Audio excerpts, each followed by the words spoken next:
శ్రీరామచంద్రం శ్రితపారిజాతం సీతాముఖాంబోరుహచించరీకः సమస్తకల్యాణగుణాభిరామः నిరంతరం మంగళమాతనోతు. దివ్యపీతాంబరధరः షడ్భుజైరుపలక్షితः స్వపాదనఖచంద్రాంశు ధ్వంసితాజ్ఞానకశ్మలः. హరి ఓం శ్రీ దత్తాత్రేయాయ నమః. శ్రీ సాయినాథాయ నమః. హరి ఓం. పరమేశ్వర స్వరూపమైన సభకి నమస్కారం. నిన్నటి రోజు సంఘాన్ని ప్రారంభం చేస్తూ గురువు అన్న శబ్దానికి సంబంధించినటువంటి విశ్లేషణ కొంతవరకు చేసి ఆ గురువు యొక్క వైభవం గురించి కొంతవరకు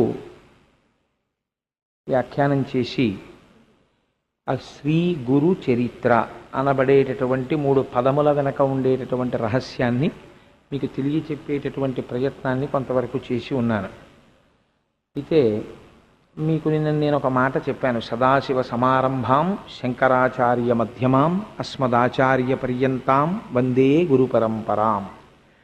భగవంతుడు ఈ ప్రపంచమునందుండేటటువంటి జనుల యొక్క అజ్ఞానమును నివారించడం కోసమని ఒక గురుస్వరూపముగా తాను ఆవిర్భవించాలి అని నిర్ణయం తీసుకున్నప్పుడు ఆ వచ్చేటటువంటి గురువు కర్మ అనుభవించడానికి వస్తున్నాడా, లేకపోతే ఆయన కర్మ అనుభవించడానికి రాకుండా లోకమునకంతటికీ కూడా మార్గమును చూపించడానికి వస్తున్నాడా? ఇది మీరు ప్రధానంగా గమనించవలసినటువంటి ఒక రహస్యం. ఇప్పుడు ఈశ్వరుడు అన్నవాడు ఒకడు ఉన్నాడు అనుకోండి, ఆయన భగవద్గీతలో స్పష్టంగా చెప్పేశాడు ఓ మాట, జన్మకర్మచ మే దివ్యం అన్నాడు. ఇక ఆయనతో మీకు గొడవ లేదు, ఆయనతో మీరు వాదించవలసిన అవసరం లేదు. నా జన్మ నా కర్మ దివ్యం, అవతలకపో, నువ్వు నాతో దాని గురించి ఇక మాట్లాడక్కర్లేదని చెప్పాడు. ఎందుకంటే నా శరీరం వేరు, నేను కావాలనుకున్నాను, నేను పుచ్చుకున్నాను. అజాయమానో బహుధా విజాయతే అంది శృతి. ఒక్క మాటతో తేల్చి అవతల పారేసింది. అసలు పుట్టుకే లేదు ఆయనకి, కావాలనుకున్నాడు, పుట్టాడంతే. కాబట్టి ఆయన ఎలా అనుకున్నాడో, భక్తులు ఎలా అడిగారో, నేను అలాంటి స్వరూపాన్ని పుచ్చుకుంటాను. ఎందుకని అంటే పరిత్రాణాయ సాధూనాం వినాశాయ చ దుష్కృతాం ధర్మ సంస్థాపనార్థాయ సంభవామి యుగే యుగే. ధర్మాన్ని రక్షించడానికి, ఇలా నిన్ను చూడాలని పరితపించేటటువంటి పరమభాగవతోత్తముల యొక్క కోరిక తీర్చడానికి నా అంత నేనుగా ఒక రూపాన్ని తీసుకుంటున్నాను. అసలు నాకు రూపమే లేదన్నాడు. కాబట్టి భగవంతుడు ఒక రూపం తీసుకున్నప్పుడు అవతార ప్రయోజనం అని ఒకటి ఉంటుంది. ఒక రామావతారం ఉందనుకోండి, నరుడిగా వస్తే కానీ రావణ సంహారం అవ్వదు. అలాగే ఒక వామనావతారం ఉందనుకోండి, ఒక వటువుగా వచ్చి యాచిస్తే తప్ప ఇంద్రుడికి రాజ్యం ఇవ్వలేడు. అలా ఒక నరసింహావతారం ఉందనుకోండి, అటు మనుష్యుడు కాడు, ఇటు జంతువు కాదు, అలా వస్తే తప్ప హిరణ్యకశిపుడి సంహారం అవ్వదు. కానీ గురువుగా రావాలనుకున్నాడు అనుకోండి ఈశ్వరుడు, అప్పుడు జన్మకర్మచమే దివ్యం అని ఎలా అంటాడు? నా శరీరం వేరు, నా జన్మ వేరు, నా కర్మ వేరు అని అనగలడా గురువు విషయంలో? ఇది మీరు పరిశీలించవలసినటువంటి ఒక గొప్ప రహస్యం. ఈశ్వరుడు ఒక గురువుగా వచ్చాడు అనుకోండి, గురువుగా వచ్చినప్పుడు ఆయన అందరికీ సులభుడై ఉంటాడు. ఎందుకంటే ఒక గురుస్వరూపం కూర్చుని ఉందనుకోండి, ఎవరైనా పెడతారు గురువు దగ్గరికి, వెళ్ళి గురువుగారి పాదాలు పట్టుకుంటారు, గురువుగారికి నమస్కారం చేస్తారు. మరప్పుడు ఆ గురువు జన్మించడంలో మనందరం ఎలా జన్మిస్తామో అలాగే గురువుగారు కూడా జన్మిస్తారా? లేకపోతే గురువుగారి జన్మ వెనకాతల, గురువుగారి శరీరం వెనకాతల ఏమైనా దివ్యత్వం ఉంటుందా అంటే శాస్త్రం అంది, మనందరం ఎలా పుడతామో గురువు యొక్క జననము కూడా అలాగే ఉంటుంది. ఆయన కూడా మనందరం జన్మించినట్లే ఆయన జన్మిస్తాడు. అలా గురువు కానీ మొట్టమొదటే సులభుడై దిగి రాలేదనుకోండి, అసలు గురువు దగ్గరికి వెళ్ళడం కష్టమైపోతుంది. అందుకని గురువు మనలా సులభుడిగా, ఆయన కూడా ఏదో కర్మ అనుభవించడానికి వచ్చిన వాడిలా కనపడతాడు. కానీ ఆయన కర్మ అనుభవించడానికి వచ్చిన వాడు కాడు. ఆయన తన జ్ఞానము చేత కర్మని దాటిపోతాడు, జ్ఞానము చేత కష్ట సుఖాల్ని దాటిపోతాడు. ఇక్కడ మీకు ఆ గురు శబ్దం వెనకాతల, గురువు యొక్క జన్మ వెనకాతల, గురువు యొక్క జీవితం వెనకాతల ఉండే ఒక పెద్ద తేడాన్ని నేను ఆవిష్కరించవలసి ఉంటుంది. లేకపోతే గురు శబ్దానికి సామాన్యుడికి ఉండే తేడా ఏమిటి పసిగట్టడం కష్టం. నేను మిమ్మల్ని ఒక విషయాన్ని పరిశీలించమని అడుగుతాను, మీరు ఆలోచన చేయండి. మనం సాధారణంగా ఒక వెలితి మాట అని నేను అంటాను, మీరు మరోలా చిన్నబుచ్చుకోకండి. ఒక వెలితి మాట ఒకటి మాట్లాడతాం. మీరు ఒక గురువు గారిని ఆరాధన చేస్తున్నారనుకోండి, ఆయన యందు మీకు చాలా పూనిక, మా గురువుగారు చాలా గొప్పవారండి, పరమభక్తుడు అని మీకు. ఆ గురువు గారికి ఒకసారి అనారోగ్యం చేసింది. ఆ గురువు గారిని హాస్పిటల్కి వెళ్ళారు, డాక్టర్ గారి దగ్గరికి వెళ్ళారు. డాక్టర్ గారు ఏదో వైద్యం చెప్పారు, ఆయన మందులు వేసుకున్నారు. వెంటనే వచ్చే ప్రశ్న ఏమిటంటే మనకి, గురువుగారికి కూడా అనారోగ్యం చేసి గురువుగారు కూడా హాస్పిటల్కి వెళ్ళి గురువుగారు కూడా డాక్టర్ దగ్గర మందులు ఇచ్చుకుంటే ఇంక గురువుగారి తపశ్శక్తి ఏమిటండి? గురువుగారు అనారోగ్యం రాకుండా చూసుకోవద్దా? ఆయనకు ఆ మాత్రం తపశ్శక్తి లేదా అంటాం. లేకపోతే గురువుగారి సెల్ ఫోన్ పోయిందనుకోండి, గురువుగారి వాచి పోయిందనుకోండి, అయితే గురువుగారి ఇంట్లో దొంగలు పడ్డారనుకోండి, దొంగలు పడి ఏవో ఎత్తుకుపోయారనుకోండి, ఇంకేమిటండి మా గురువుగారి భక్తి? మా గురువుగారు అంటే ఏమిటి? మరి దేవుడు ఎదురుగుండా కూర్చోవద్దా? గుమ్మం ఎదురుగుండా కూర్చుని కాపాడద్దా? అంటే మా గురువుగారిలో ఏదో తేడా ఉంది, మా గురువుగారు నేను అనుకున్నంత తపశ్శక్తి తత్పరుడు కాడు, మనం ఒక అంచనా వేస్తాం. కాబట్టి గురువుకి సామాన్యుడికి విషయంలో ఏమైనా తేడా ఉంటుందా? ఉంటే ఎక్కడ ఉంటుంది? నేను ఒక ప్రశ్న వేస్తాను, మీరు ఆలోచించండి. సామాన్యులందరూ ఎలా చచ్చిపోతారో వ్యాధి వచ్చి, అలా రామకృష్ణ పరమహంసకి కంఠంలో రాచపుండు పుట్టింది, అంటే థ్రోట్ క్యాన్సర్ వచ్చింది ఆయనకి. రమణ మహర్షికి సర్కోమా వచ్చింది, చేతి మీద పుండు పుట్టింది, అది కూడా ఒక రకమైన రాచపుండు పుట్టింది. ఇలా వివేకానందుడికి తీవ్రమైన అనారోగ్యం చేసింది. మహాత్ములందరూ కూడా అనారోగ్యాలతో బాధపడ్డారు. ఇంకా మాట్లాడితే ఆ అనారోగ్యాలకి వాళ్ళు శరీరాలు వదిలిపెట్టారు. మరి అటువంటప్పుడు ఇంకా ఆయన గురువు గారు అని మీ పూనికి ఎలా నిలబడుతుంది? ఎక్కడ గురుత్వం వచ్చింది? ఎక్కడ ఆయన జ్ఞాని? ఆయనకి నాకు ఏమిటి తేడా? ఇది మీరు సునిశ్చితమైనటువంటి పరిశీలనకి సంబంధించిన విషయం. నేను ఈ మాట ఎందుకు చెప్తున్నానో తెలుసా అండి? ఇక్కడే మీరు గురువుని పట్టుకోగలరు. రమణ మహర్షి తరచు ఈ విషయంలోనే, ఆయనకి కోపం ఎప్పుడైనా వస్తే రమణ మహర్షికి ఈ ఒక్క విషయంలోనే వచ్చేది. గురువుని ఎంచుకునే ప్రయత్నం చేస్తూ గురువు యొక్క సమర్థత యందు విచారణ చేయడం మొదలు పెడతాడు భక్తుడు, శిష్యుడు. అది చాలా ప్రమాదకరమైనటువంటి విషయం. మీరు చూడండి, నేను రమణ మహర్షి మాటల్లోనే చెప్పాలి అంటే, ఒక తేనెటీగ ఉంటుంది, అది పువ్వు మీద మాత్రమే వాలి మకరందాన్ని తాగుతుంది. ఒక ఈగ ఉంటుంది, అది మలం మీద మాత్రమే వాలుతుంది. ఒక్కొక్కరికి ఒక్కొక్క రకమైనటువంటి అలవాటు ఉంటుంది, దాన్ని బట్టి వాళ్ళ సంస్కార బలం ఉంటుంది. గురువుకి సామాన్యుడికి ఎక్కడ తేడా ఉంటుంది అంటే, నేను మీకు తేలికగా అర్థం అవడానికి ఒక ఉదాహరణ చెప్తాను. కృష్ణ భిక్షు అని ఒక మహానుభావుడు ఒక అద్భుతమైన వ్యాఖ్యానం చేశాడు రమణ మహర్షి మీద. నేను దాన్ని ఆధారం చేసుకుని మీకు ఒక మాట చెప్తాను. గురువుకి మనకి తేడా ఎక్కడొస్తుందో తెలుసా అండి? రమణ మహర్షి శరీరముతో ఉన్న కాలంలో రమణ మహర్షికి సర్కోమా ఎలా వచ్చిందో, అలాగే ఇతరులకు కూడా సర్కోమా వ్యాధి వచ్చింది. సర్కోమా అంటే, సర్కోమా పుండండి, అది చేతి మీద వస్తుంది, ఎక్కడైనా వస్తుంది ఆ పుండు, అందులోంచి నెత్తురు కారుతుంటుంది. అయితే పుండు ఎంతమందికి రాదు? సర్కోమాకి ఉన్న లక్షణం ఏమిటంటారంటే, ప్రపంచంలో ఉన్నటువంటి నొప్పినంతటినీ తీసుకొచ్చి మీరు ఒక చోట కేంద్రీకరిస్తే ఆ నొప్పికే సర్కోమా అని పేరు. అది అంత బాధ పెడుతుంది. ఇప్పుడు రమణ మహర్షికి చేతి మీద సర్కోమా పుండు పుట్టింది, వేరొకరికి కూడా సర్కోమా వచ్చింది, వారికి చేతి మీదే పుండు పుట్టింది. రమణ మహర్షికి ఆపరేషన్ చేశారు, వారికి ఆపరేషన్ చేశారు. రమణ మహర్షిని మహాజ్ఞాని అన్నారు, ఆయన చేతిలోంచి కూడా నెత్తురు కారుతోంది, వేరొకరి చేతిలోంచి కూడా నెత్తురు కారుతోంది. రమణ మహర్షిని సద్గురువు అన్నారు, అవతల వారిని సంసారి అన్నారు. ఏం ఎక్కడొచ్చింది తేడా? మరి అంత గొప్పవారైతే సర్కోమా రాకుండా చూసుకోవచ్చు కదా. చాలామంది రమణ మహర్షి యొక్క కాలంలో ఈ ప్రశ్న వేశారు. రమణ మహర్షి కాలంలో ఏమిటండి, ఇప్పటికీ మీకు ఈ ప్రశ్న నడుస్తూనే ఉంటుంది. ఎందుకు అలా జరిగింది అంటే, జ్ఞానికి అజ్ఞానికి ఒక్కటే తేడా. ఏమిటో తెలుసా అండి? సుఖానికి దుఃఖానికి కూడా జ్ఞాని కేవలము సాక్షి. ఆయన సుఖమునందు తాదాత్మ్యత చెందాడు, దుఃఖమునందు తాదాత్మ్యత చెందాడు. ఒక సుఖాన్ని శరీరం అనుభవిస్తోంది అనుకోండి, ఆ సుఖాన్ని చూసి ఆయన ఏమంటాడంటే, ఈ శరీరము సుఖించుచున్నది అంటాడు. సుబ్బారావు గారు, ఆ లైట్లు తీసేస్తే మనకున్న సమస్య ఏమిటి? మనకి శ్రవణేంద్రియంతో కదా. ఎందుచేతనంటే, నాకు సభ ఎలా కనపడుతోందంటే అందరూ తలస్నానం చేస్తున్న వాళ్ళలా కనపడుతోంది. అందుచేత వాళ్ళతో పాటు నేను కూడా చేయవలసి వస్తుంది ఇవాళ. ఎందుచేతనో చాలామంది పాపం అవి కూడా ఏంటి బహుశా గురువుల గురించి వినకపోవడం వల్ల కదా ఇలాంటి జన్మలు వచ్చాయి. మనం కూడా ఒకసారి వింటే ఈ దౌర్భాగ్యం వదిలిపోతుంది అనుకున్నాయో ఏమిటో. ఎవరు ఎక్కువ బాధపడుతున్నారో వాళ్ళకి తెలుస్తుంది గురువు యొక్క వైభవం. అది ఒకనాడు గురువు వైభవాన్ని తెలుసుకోకపోవడం వల్ల కదా ఇలా పుట్టాం అని ఇవాళ అవి గురువు వైభవం వినడానికి అవి ఎక్కువ వచ్చేసినట్టున్నాయి. అంచేత దీపం ఆర్పేస్తే కూడా వినగలవా అన్నది మీరు ఒకసారి పరిశీలన చేద్దురు కానీ. కాబట్టి ఆ గురువు సాక్షిగా ఉంటాడు. సుఖం వచ్చిందనుకోండి ఆయన తాదాత్మ్యత చెందడు. ఈ శరీరము సుఖించుచున్నది అంటాడు. ఈ పదార్థము తీయగా ఉన్నది అని ఇది మురిసిపోతోంది అంటాడు. ఈ శరీరము ఇవాళ హాయిగా ఉన్నది అంటోంది అంటాడు. మీరు కూడా అంటారు మీకు తెలియకుండానే, నొప్పెడుతోందండి అంటాడు. ఎక్కడ నొప్పి? మీ చెయ్యి నొప్పండి అంటాడు. ఏ చెయ్యి అంటాడు? ఈ చెయ్యండి అంటాడు. ఈ చెయ్యి అన్నప్పుడు చెయ్యి తాను కాదు, చెయ్యి వేరు. చేతికి ఉన్న నొప్పిని తాను తెలుసుకుంటున్నాడు. ఇది నొప్పెడుతోంది అని తెలుసుకుంటున్నాడు. ఇది నొప్పెడుతోందని తెలుసుకుంటున్నది ఎవరో అది నువ్వు.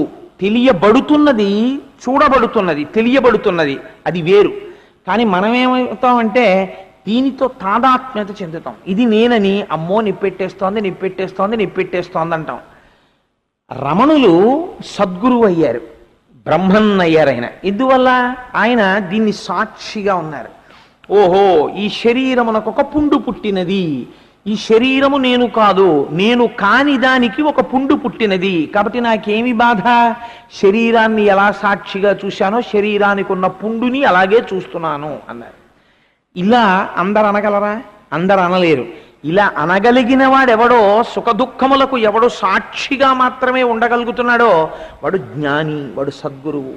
ఇది నోటితో చెప్పినంత తేలిక కాదు, చాలా కష్టం. ఇటువంటి మహాజ్ఞాన సంపన్నుడైనటువంటి గురువు కొన్ని కోట్ల కోట్ల కోట్ల మందిలో ఒక్కడే పుడతాడు. ఎందుకు పుడతాడో తెలుసా అండి? గురువుకి 2 లక్షణాలు ఉండాలి, ప్రధానమైన లక్షణాలు. తాను తరించాలి, విషయమును ముందు తాను బాగా అర్థం చేసుకోవాలి, తను తెలుసుకోవాలి, దాని యందు మనసు రమించాలి. వేరొకరికి బోధ చేసేటప్పుడు ఓష్ ఇంతేనా అన్నంత సులభంగా చెప్పగలగాలి. ఈ 2 లక్షణాలు ఏకకాలమునందు ఉండాలి. చెప్పగలిగి తాను అనుభవించలేకపోయాడు అనుకోండి, అనుభవంలో లేనిది కృతకంగా ఉంటుంది. ఒకవేళ తాను అనుభవించిన దాన్ని చెప్పలేకపోయాడు అనుకోండి, శిష్యులకి అందించలేడు. కాబట్టి 2 లక్షణములు గురువునందు ఉండాలి. ఇంతటి మహాజ్ఞాని పుట్టడం అంటే అంత తేలికగా ఎలా పుడతాడు మీరు ఆలోచించండి. కాబట్టి ఒక గురువు పుట్టడం వరకు ఖాయం, కానీ ఆ గురువు పుట్టేటప్పుడు మాత్రం ఈశ్వరుడు ఒక విచారణ చేస్తాడు. ఏ విచారణ చేస్తాడంటే, ఎవరికి పడితే వారికి ఒక గురువు వారి కడుపున పుట్టేటట్టు అనుగ్రహించవచ్చా? ఎందుకనో తెలుసా అండి? ఒక సద్గురువు కానీ జన్మించాడు అనుకోండి ఒక వంశంలో, ఆయన జన్మించి తన అనుష్ఠాన బలము చేత, తన భక్తి చేత, తన జ్ఞానము చేత ఎందరినో తరింపచేస్తూ ఉంటాడు, తాను తరించిపోతూ ఉంటాడు. ఈయన చేసినటువంటి పనుల వల్ల పైన ఉన్నటువంటి 7 తరాలు మోక్షం పొందేస్తాయి. ఇప్పుడు ఆ తరాల్లో మహాపాపులు ఉండొచ్చు, కానీ వాళ్ళు మోక్షానికి వెళ్ళిపోవాలి. అలా 7 తరాల్ని మోక్షం ఇవ్వాలి, కింద 7 తరాల్ని రక్షించాలి. ఎందుకని? పైన మహానుభావుడు ఉన్నాడు ఆ వంశంలో, ఆయన్ని చూసి ఆయన కింది తరాల వాళ్ళని చెనకడానికి ఈశ్వరుడు ఒప్పుకోడు, ఊరుకుంటాడు. ఎందుకంటే ఆ వంశంలో పైన ఆయన పుట్టాడు. ఆయన వంశంలో పుట్టిన 7వ తరం వరకు ఏమీ చేయడానికి వీల్లేదు. కాబట్టి ఈశ్వరుడు కూడా మిన్నకుండాలి. కాబట్టి ఎక్కడ పడితే ఎక్కడ, ఎవరికి పడితే వాళ్ళకి అంతటి సద్గురువు పుడతాడా? కష్టం దాన్ని నిర్ధారించడం అనేది శాస్త్రం. ఇక్కడే గమ్మత్తు వస్తుంది. అంచేత సద్గురువు వరకు అంగీకరిస్తారు, ఆయన మహానుభావుడు. కానీ ఆయన మహానుభావుడైనటువంటి ఒక సద్గురువు ఒక దంపతులకి జన్మించాలి. నేను మొట్టమొదటి ఒక మాట చెప్పాను మీకు, మనందరం ఎలా పుడతామో ఆయన అలాగే పుట్టాలి, సద్గురువు కూడా. కానీ పుట్టడానికి వాళ్ళు మోక్షం పొందేస్తారు. ఒక సద్గురువు ఉన్నాడు అనుకోండి, ఆ సద్గురువు తల్లి ఏమీ చదువుకోకపోవచ్చు, తండ్రి ఏమీ చదువుకోకపోవచ్చు, కానీ ఆయన్ని కన్న తల్లి అని ఆవిడికి కూడా మనం నమస్కారం తప్పకుండా చేస్తాం. ఒక భగవాన్ రమణులు ఉన్నారు, వారి తల్లిగారి పేరు అలగమ్మ గారు. అలగమ్మ గారి పేరు మీద మాతృభూతేశ్వరాలయము అని ఒక దేవాలయం ఉంది. ఇప్పుడు ప్రతివారు మాతృభూతేశ్వరాలయంలోకి వెళ్ళి ఒక నమస్కారం చేస్తారు. ఆవిడికి రమణులు ఎక్కడ మోక్షం ఇచ్చారో స్కందాశ్రమానికి వెళ్ళి చూస్తారు. రమణుల తల్లి అని మురిసిపోతారు. అటువంటి స్థితి ఒక తల్లి ఒక తండ్రి పొంది అంతటి మహాపురుషుడు జన్మించాలంటే ఆ దంపతుల యందు ఏదో ఒక ఉత్కృష్టత ఉండాలి. ఇది ఎక్కడ చేస్తున్నారో వంశంలో అటువంటి వారి యందు ఆ వంశమునందు పుట్టడానికి ఈశ్వరుడు అనుగ్రహిస్తాడు తప్ప అల్లా తప్పాగా ఎవరిని పడితే వాళ్ళని ఎంచుకొని సద్గురువు జన్మించాడు. భగవంతుడు జన్మించవచ్చు, ఒక మినహాయింపు ఉంది. ఈశ్వరుడు అనుగ్రహం కలిగిందనుకోండి, ఆయన అలా చూసి సభలో నేను ఆయన కడుపున పుడతానని అనేస్తాడు అంతే సులభంగా. పరమాత్మ అన్నాడు దశరథ మహారాజు గారి కడుపున పుడతానని. కానీ సద్గురువు పుట్టేటప్పుడు మాత్రం అలా పుట్టడు. సద్గురువుని ఇవ్వాలంటే దంపతుల కడుపున దానికి ఎంతో పుణ్యబలం ఉంటేనే వారి యొక్క ఉపాధిలోంచి వారి తేజస్సులోంచి ఆ సద్గురువు జన్మిస్తాడు. అందుకే మీకు గురువు అనేటప్పటికీ ఎవరమైనా చెప్పేటటువంటి శ్లోకం ఒక్కటే చెప్తాం. ఏం చెప్తాం? గురుర్ బ్రహ్మ, గురుర్ విష్ణు, గురుదేవో మహేశ్వర, గురు సాక్షాత్ పరబ్రహ్మ, తస్మై శ్రీ గురవే నమః. బ్రహ్మ విష్ణు మహేశ్వర స్వరూపుడై పరబ్రహ్మమై ఉంటాడు. ఇలా పరబ్రహ్మమై బ్రహ్మ విష్ణు శివాంశలతో సృష్టిలో స్వయంగా కనపడేటటువంటి గురుస్వరూపం ఒకటి ఉన్నది. అదే దత్తాత్రేయ స్వరూపం. ఆయనలో బ్రహ్మ విష్ణు మహేశ్వరులు ముగ్గురు ప్రకటముగా కనపడుతుంటారు, 3 తలకాయలు. మిగిలిన గురువులు కూడా ప్రకటముగా కనపడరు, కానీ వాళ్ళు కూడా బ్రహ్మ విష్ణు మహేశ్వరులు వారి ఎందుంటారు. పరబ్రహ్మమే వారి ఎందుంటాడు. వారు పరబ్రహ్మమై ఉంటారు. ఇందువల్ల అలా జరుగుతుంది అంటే నిన్నటి రోజున మీకు నేను ఒక విషయం చెప్పి దాట వేశాను, సమయం సరిపోదని. గురు బ్రహ్మ, బ్రహ్మ అంటే సృష్టిస్తాడు. ఏమిటి సృష్టించాడు గురువు గారు అంటే మీ యందు జ్ఞాన జ్యోతిని వెలిగించాడు ఆయన. ఇన్నాళ్ళు మీరు పరాన్ముఖులై ఉంటే విషయభోగముల వేపుకుంటే ఇవాళ మిమ్మల్ని ఆయన పరమాత్మ వేపుకి తిప్పాడు. అందుకని జ్ఞానమును కల్పించాడు. కాబట్టి ఆయన సృష్టికర్త బ్రహ్మ. ఈ వచ్చినటువంటి జ్ఞానం ఈ భక్తి చెదిరిపోతుంది. మళ్ళీ అస్తస్తమానం గురువు గారి మాట వింటూ ఉండాలి. ఆ వినడంలో గురుర్ విష్ణు స్థితికారుడై ఆ భక్తిని నిలబెడతాడు. గురుదేవో మహేశ్వర, మహేశ్వరుడు లయం చేస్తాడు. ఏది లయం చేస్తాడు అంటే, లయం అంటే ఏదో చంపేయడం అనుకోకండి మీరు. లయం అంటే నిద్రాకాలిక సుఖాన్నివ్వడం కూడా స్వల్పకాలిక లయము అని పిలుస్తారు. అలా అజ్ఞాన లయం చేసి జ్ఞానమునందు నిలబెడతాడు. కాబట్టి గురుదేవో మహేశ్వర 3 చేస్తాడు. కాబట్టి గురు సాక్షాత్ పరబ్రహ్మ, ఆ 3 ఏకరూపుడైనటువంటి గురువు పరబ్రహ్మ స్వరూపుడై ఉన్నాడు. అటువంటి గురువుకి తస్మై శ్రీ గురవే నమః. ఇది మీరు గమనించాలి.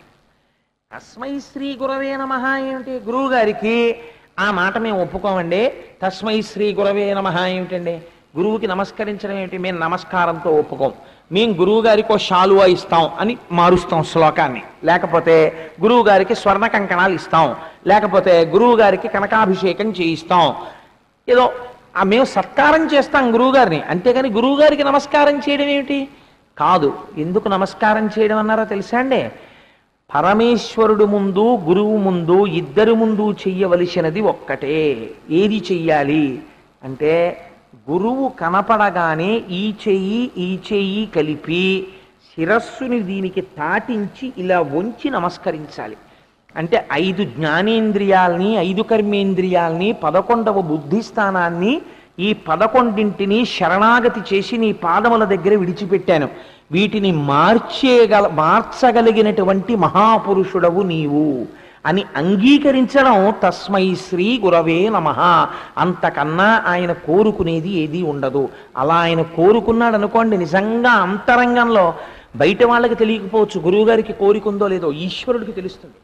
గురువుకి ప్రీతి దేని యందు ఉండాలో తెలుసా అండి? భగవత్కథ చెప్పడంలో 10 మందిని దిద్దుబాటు చేయడంలో ఉండాలి తప్ప, గురువుకి అన్యథాలంపటం ఉందనుకోండి, ఇది చెప్తే నాకేమొస్తుంది అన్న ఆలోచన గురువుకు బయలుదేరిపోయింది అనుకోండి, ఉత్తర క్షణంలో ఆ గురువు అమ్ముడుపోయినట్టే. అంటే మీరు ఒక్క మాట జ్ఞాపకం పెట్టుకోండి. ఒక గురువు గారికి ఎవరో పట్టుకెళ్ళి ఒక ఆవుని ఇచ్చారు, ఇస్తే ఆయన అమ్ముడుపోయినట్ట అని మీరు అనకండి. అది వేరు. ప్రీతితో శిష్యుడిచ్చినటువంటి దాన్ని స్వీకరించడం వేరు, తాను ఆశించడం వేరు. తాను ఆశించకుండా చెప్పడమే ప్రయోజనంగా చెప్పుకున్నవాడు, శిష్యుల్ని దిద్దడమే ప్రయోజనంగా దిద్దుకున్నవాడు ఎవరున్నాడో అటువంటి వాడు గురువు. ఆ గురువుకి మీరేమిస్తారు? నమః, నమస్కరించాలంతే. కాబట్టి ఇప్పుడు ఆ గురువు జన్మించాలి. మొట్టమొదటి గురువు బ్రహ్మ విష్ణు శివస్వరూపాలతో రావాలి. ఇప్పుడు ఏ దంపతులకు ఇవ్వాలి ఇటువంటి వరం? ఇది గొప్ప ప్రశ్న వచ్చింది. ఇలాంటి సద్గురువు మొట్టమొదట సృష్టిలో ఒక దంపతుల కడుపున జన్మించాలి. ఏ దంపతులకు ఇవ్వము అని అడిగారు. అడిగితే చూడండి ఎంత కథ నడిచిందో. ఒక సద్గురు జననం అంటే ఎంత గొప్పగా ఉంటుందో. ఇది చరిత్ర అంటే, చరిత్ర అంటే వెనకకి చూడు. నీవు కూడా ఇటువంటి పుణ్యము చేయగలవా? చేయగలిగితే నీ వంశంలో కూడా పుడతారు అట్లాంటి మహాపురుషులు. కాబట్టి ఎంత చిత్రమైన మాట అంటారంటే, ఒకానొకప్పుడు చతుర్ముఖ బ్రహ్మగారు సప్తర్షులని సృష్టి చేశారు. వాళ్ళు ఆయన యొక్క మానసపుత్రులు. ఋషులను సృష్టించి మీరందరూ కూడా తంతువుని తెంపకుండా ఈ ప్రజోత్పత్తిని చెయ్యండి, అంటే సంతానమును కనండి అని ఆజ్ఞాపించాడు ఆయన. ఆ సప్తర్షులలో అత్రి మహర్షి ఒకరు. ఆయన పేరే చిత్రమైన పేరు. ఆయన పేరేమిటో తెలుసా అండి? అత్రి. అత్రి అంటే ఏమిటి? త్రి అంటే మూడు. అత్రి అంటే మూడు లేనివాడు. ఏ మూడు లేనివాడు? సత్వము, రజస్సు, తమస్సు అని మూడు గుణాలు ఉంటాయి. ఈ మూడు గుణాలతోటే మన జీవితం అంతా వెళ్ళిపోతూ ఉంటుంది. ఈ మూడు గుణములను దాటి గుణాతీతమైన స్థితిని పొందినవాడెవరో ఆయన అత్రి. అటువంటి మహానుభావుడు. ఇప్పుడు ఆయనకి తగిన భార్య రావాలి. ఎవరా భార్య? అనసూయ. ఆవిడెక్కడ జన్మించింది? కర్దమ ప్రజాపతి, దేవహూతి వారిద్దరికీ జన్మించినటువంటి కుమార్తెలలో ఒకరు అనసూయ. అనసూయ అంటే ఏమిటండి అర్థం? ఆ పేరు వెనకాతలుంది. అందుకే రామాయణం అయోధ్యకాండలో ఒక మాట అన్నాడు అత్రి మహర్షి. ఎంత గొప్ప మాట చెప్పాడో తెలుసా అండి? అనసూయమ్మని చూపించి ముగ్గుబుట్టు అయిపోయింది తలకాయ ఆవిడికి. గాలికి అరిటి చెట్టు కదిలినట్టు ఆవిడ వణికిపోతోంది. వణికిపోతుంటే సీతమ్మని తీసుకుని రాముడు ఆ పర్ణశాలలోకి వచ్చాడు. అత్రి మహర్షి సీతారాముల్ని చూడగానే రాముణ్ణి పిలిచి సీతమ్మని పిలిచి అన్నాడు, ఈవిడ అనసూయ నా భార్య. ఈవిడ మనుష్యుల చేత కాదు, సమస్త భూతముల చేత నమస్కరింపబడడానికి యోగ్యురాలు. ఆవిడికి నమస్కరించాడు. ఎంత పెద్ద మాట అండి ఇది! అత్రి మహర్షికి తెలియదా వచ్చిన సీతమ్మ లక్ష్మీదేవని? ఈవిడికి నమస్కరించని చెప్పాడు. ఆవిడ వెంటనే నమస్కరించి, అమ్మ మీరు కుశలమా అని అడిగింది. ఎందుకు ఆవిడంత గొప్పదైంది మీకు విచారణ చేసి చెప్తాను. కాబట్టి ఆవిడ పేరు అనసూయ. అనసూయ అంటే ఏమిటి? అసూయ లేనిది. అసూయ అంటే ఏమిటి అంటే, శాస్త్రం అంది అసూయ ఉన్నది అని ఎలా తెలిసిపోతుందో తెలుసా? ఎదుటివారిలో ఉన్న గుణమును దోషముగా చెప్పడమే అసూయ అని తెలిసిపోతుంది. అవతల వారి యందు ఒక గుణం ఉంది, అందరికీ అది మంచి గుణంగా కనపడుతోంది, ఒక్కడికి మాత్రం దోషంగా కనపడుతోంది. వాడికి ఆ దోషం ఉందండి ప్రచారం చేస్తున్నాడు. వాడికి ఒక్కడికే దోషంలా కనపడుతోందంటే ఈయన యొక్క గుణమును వాడు శ్లాఘించలేని స్థితిలో ఉన్నాడు. గుణమున్నవాడు గుణము చేత వృద్ధి పొందుతాడు. ఈ గుణమును చూడలేని వాడు అసూయ చేత నశించిపోతాడు. కాబట్టి అసూయ వ్యాధి. ఎదుటివారి గుణమును ఔన్నత్యమును అంగీకరించలేకపోవుట, దీనికి అసూయ అని పేరు. అనసూయ, ఈవిడికి అసూయ లేదు. ఎలా లేకుండా ఉంటుందండి? మనుష్య ఉపాధిలో ఉన్న తర్వాత ఒక్కసారి కాకపోతే ఒకసారి. నేను ఒక మాట అంటే తల్లులు నా మీద కోపగించకండి. నాకు స్త్రీల పట్ల చాలా మర్యాద ఉంది, చాలా గౌరవం ఉంది. నేను ఎప్పుడూ సభాముఖంగా తప్పు చేసి మాట్లాడను, వాళ్ళని తక్కువ చేసి మాట్లాడను. కానీ నేను ఇవాళ ఒక మాట అంటే నా మీద కోపగించకండి. స్త్రీకి సహజముగా కించిత్ అసూయని చెప్తారు శాస్త్రంలో. అటువంటిది అసూయని తీసుకెళ్ళి అనసూయకి చెప్పడం ఏమిటి? ఒక స్త్రీకి చెప్పడం ఏమిటి? చాలామంది తెలియక ఆడవాళ్ళని తక్కువ చేసి మాట్లాడారు శాస్త్రాల్లో అంటారు. వాళ్ళకి ఏం తెలుసు? పేరు పెట్టి గౌరవించడం కూడా ఆడవాళ్ళని గౌరవించారు. అసూయని గెలవడానికి 2 మార్గాలు చెప్పారు. అసూయ నీకు ఉంటుంది, కానీ దాన్ని గెలవాలి. ఎలా గెలవగలవు? 2 మార్గములతో గెలవమన్నారు. నువ్వు ప్రయత్నపూర్వకంగా అలవాటు చేసుకోవాలి. అలా అలవాటు చేసుకుంటే నువ్వు ఒక పెద్ద దోషం నుంచి తప్పుకుంటావు. ఏమిటో తెలుసా అండి? ఇంత గుణము అవతల వారిలో కనపడితే నీకన్నా వారికి అధికమైన గుణములు ఉన్నాయి అని నీకు అనిపించగానే నీ మనస్సుకి ఒక అలవాటు చెయ్యాలి. వారు నిజంగా మహానుభావుడండి, ఇన్ని గుణములు ఉన్నాయి వారికి అని ఒక గుణం నీకు నచ్చింది పట్టుకుని, అమ్మ బాబు ఆయన మహాత్ముడండి, నిజంగా మరి గుణం ఎంత గొప్పదండి అని నువ్వు ప్రయత్నపూర్వకంగా 10 మందిలో శ్లాఘించాలి. ఇలా శ్లాఘించడం అలవాటైతే నీ మనస్సు లొంగడం మొదలవుతుంది. నీకన్నా పైనున్న వారి గుణమును అంగీకరించి స్తోత్రం చెయ్యాలి. నీకన్నా తక్కువ గుణములున్న వారిని చూసి విమర్శించి వాడెంతటి వాడు వీడెంతటి వాడండం కాదు. అలా అంటూ నువ్వు మెట్టెక్కుతుంటే కిందకి జారిపోతావు. అలా అనకూడదు. ఒక్కొక్క మెట్టు నువ్వు పైకెక్కుతూ కిందనున్న వారిని, నీకన్నా గుణములలో తక్కువ స్థాయిలో ఉన్న వారిని చూసి అరే రే వీరు కూడా ఎన్నడు గుణములు పొందుతారో, ఎప్పుడు పైకెక్కుతారో అని నువ్వు మనస్సులో వారి యొక్క ఉన్నతిని కోరుకోవాలి. ఈ 2 రకములైనటువంటి నడువడి చేత బాగా జ్ఞాపకం పెట్టుకోండి. మీకన్నా అధిక గుణములున్న వారిని చూసి శ్లాఘించాలి. వారిలా నేనైతే బావుణ్ణు అనాలి. మీకన్నా తక్కువ గుణములున్న వారిని చూసి ఈశ్వరుడు వీరిని కూడా సత్పురుషులుగా మార్చి వీరికి ఉన్న ఈ దుర్గుణము పోయేటట్టుగా చేసి వీరిని సమున్నత స్థితికి తీసుకెడితే బాగుండు అనగలగాలి. ఈ 2 రకములైనటువంటి నడువడి చేత అసూయ అనసూయగా మారుతుంది. అనసూయ ఈ లక్షణంతో సమస్త భూతములను ప్రేమించడం తప్ప ఎన్నడూ వేరొకరి యందు అసూయ పెట్టుకున్నటువంటి తల్లి కాదు. అందుచేత ఆవిడ అనసూయ. ఈయన అత్రి. అత్రి అనసూయ. వీళ్ళిద్దరూ ఎటువంటి స్త్రీ పురుషులండి? ఇది దాంపత్యం అంటే. ఇది ఎవరు నిర్ణయించాలి? ఎందుకని వివాహాలు పెద్దలు నిర్ణయించాలని చెప్పడం వెనకాతల ఉన్నటువంటి రహస్యం ఇది. ఓ మొగాడు ఓ ఆడదాన్ని చూసి ప్రేమించేశానంటాం పెద్ద విద్య. అది విద్య కాదు. ఒక పెద్దలు చూసి ఈ పురుషుడికి ఈ స్త్రీ తగినదవుతుంది, వీరిద్దరూ కలిసి జీవనరథాన్ని నడుపుకోగలుగుతారు అని పెద్దలు ఒక తేజస్సు అవుతుంది. ఈ చంద్రుడు క్షీరసాగర మథనంలో వచ్చినటువంటి చంద్రాంశతో కలిసి ఆకాశమునందు చంద్రబింబమై ప్రకాశిస్తాడు. ఇవాళ మనం చూస్తున్నటువంటి చంద్రుడి యొక్క తేజస్సు మనం బ్రతకడానికి కారణమైన ఓషధుల యొక్క ప్రకాశము, మన మనస్సుకి అధిష్టానమైనటువంటి చంద్రుడు అత్రి మహర్షి యొక్క తపశ్శక్తి. ఇది అత్రి మహర్షి అంటే. బ్రహ్మచారి అయి అటువంటి తపస్సు చేశాడు మహానుభావుడు. ఈ వరం ఇస్తే చాలా సంతోషించాడు. బ్రహ్మచారి షహభాష్ అన్నాడు, వెళ్ళాడు, మళ్ళీ తపస్సు చేసుకుంటున్నాడు. అలా తపస్సు చేసుకుంటున్నటువంటి అత్రి మహర్షి కొంతకాలం అయిపోయిన తర్వాత కర్దమ ప్రజాపతి దేవహూతిలకి కుమార్తెగా జన్మించినటువంటి అనసూయమ్మనిచ్చి వివాహం చేశాడు. వివాహం చేస్తే అనసూయమ్మ మహాపతివ్రత అయినది. మహాపతివ్రత అన్న మాటకి అర్థం ఏమిటో తెలుసా అండి? ఇది చాలా గంభీరమైనటువంటి మాట యథార్థమునకు. మీరు ఒక్క విషయం ఆలోచించండి. రావణుడు దుష్టుడు, వాల్మీకి మహర్షి చెప్పారు.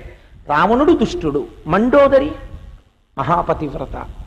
వాలి దుష్టుడు, తార మహాపతివ్రత. ఇంద్రుడు అప్పుడప్పుడు తప్పు చేసినట్టు కనపడతాడు, శచీదేవి మహాపతివ్రత. సీతమ్మ మహాపతివ్రత. రాముడు దోషము లేనివాడు. దోషము లేని రాముడికి భార్య అయి భర్తని అనుగమించినటువంటి సీతమ్మ మహాపతివ్రతే. పరమదుష్టుడై లోకంలో ఉన్న ఆడవాళ్ళందరినీ ఎత్తుకొచ్చి అనుభవిస్తానన్న రావణాసురుణ్ణి అనుగమించిన మండోదరి పతివ్రతే. తన తమ్ముడైనటువంటి సుగ్రీవుడు బ్రతికి ఉండగా తమ్ముడి భార్య అయినటువంటి రుమని తెచ్చి తన భార్యగా అనుభవించినటువంటి వాలి భార్య అయిన తార వాలిని అనుగమించి పతివ్రతే. అదేమిటండి అలా ఎలా కుదురుతుంది? అందరూ పతులు ఒకలా లేరు కదా, ఒక్కొక్కరు ఒక్కొక్కలా ఉన్నారు.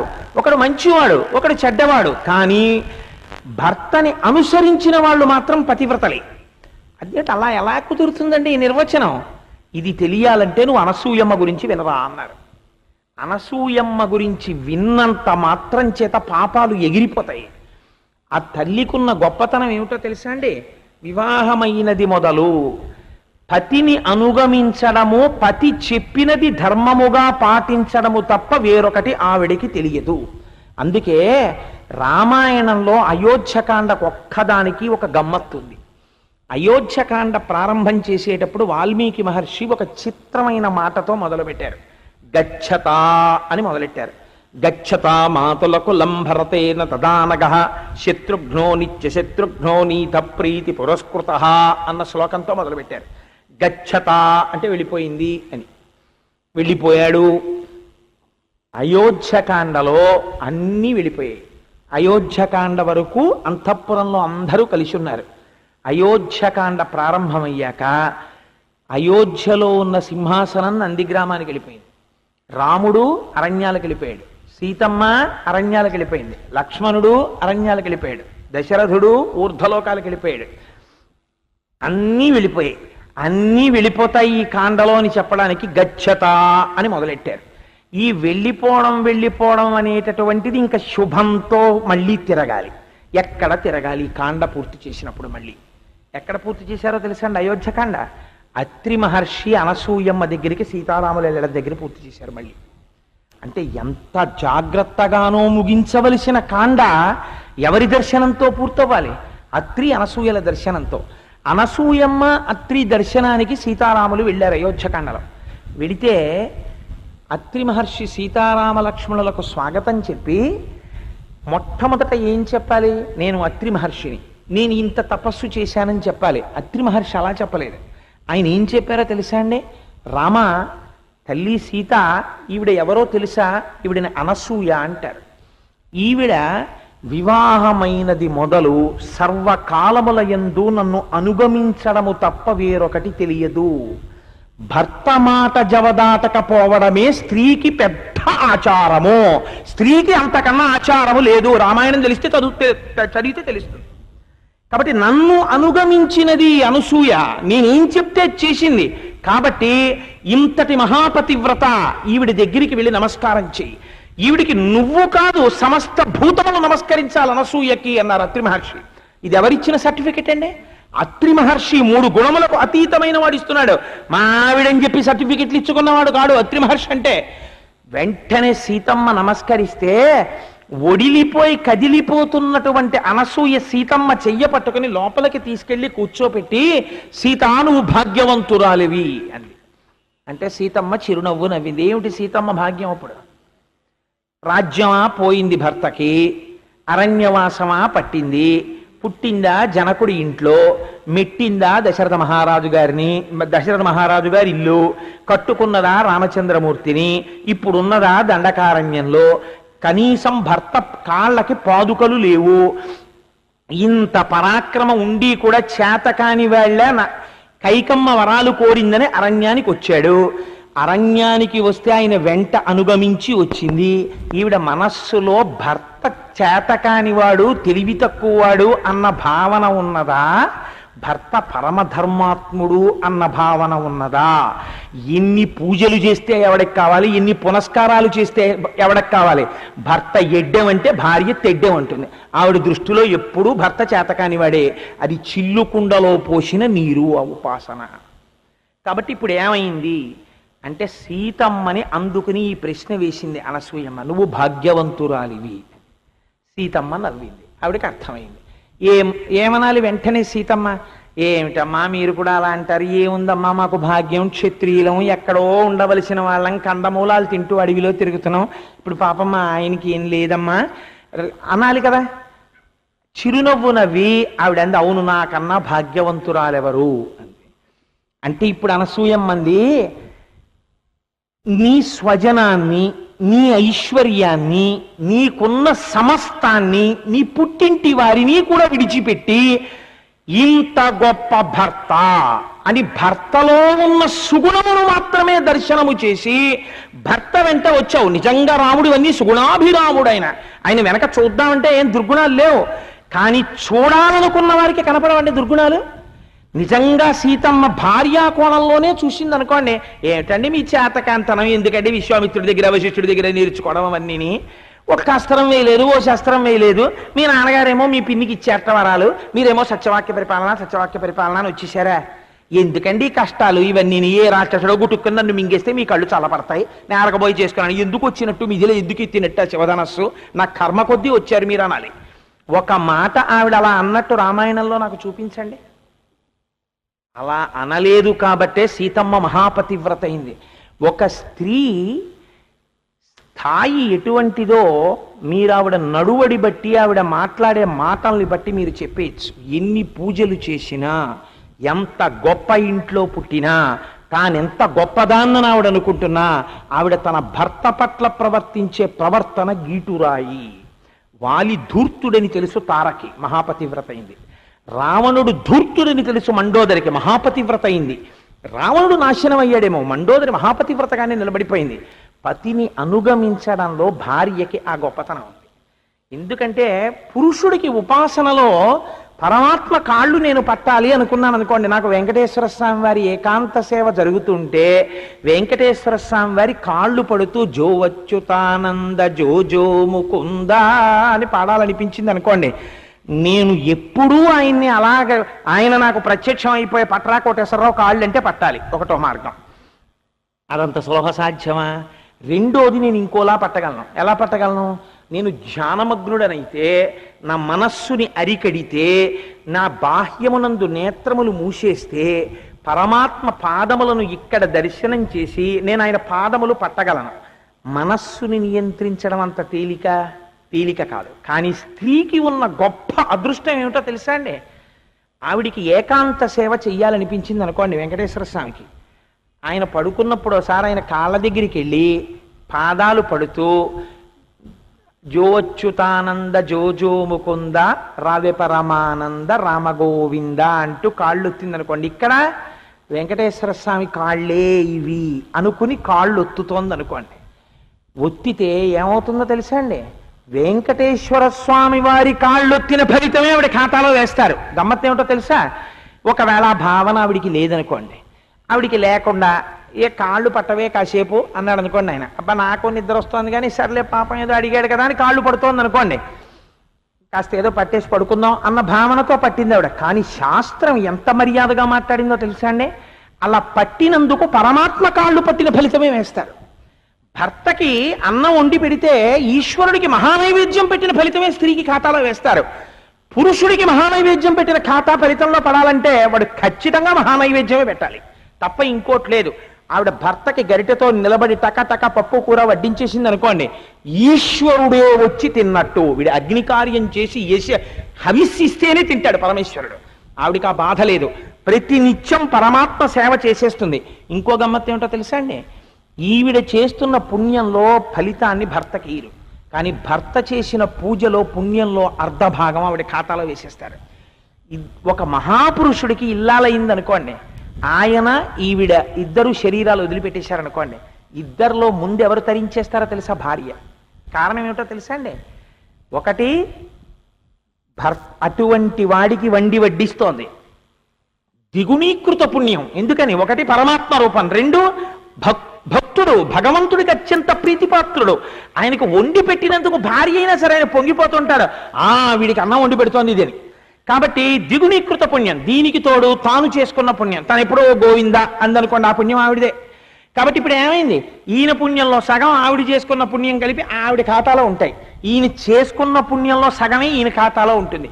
ఇద్దరు శరీరాలు పడిపోయేటప్పటికి ఆవిడ ఖాతాలో ఎక్కువ ఉంటుంది, ఈయన ఖాతాలో తక్కువ ఉంటుంది. కాబట్టి ఏది అదృష్టం?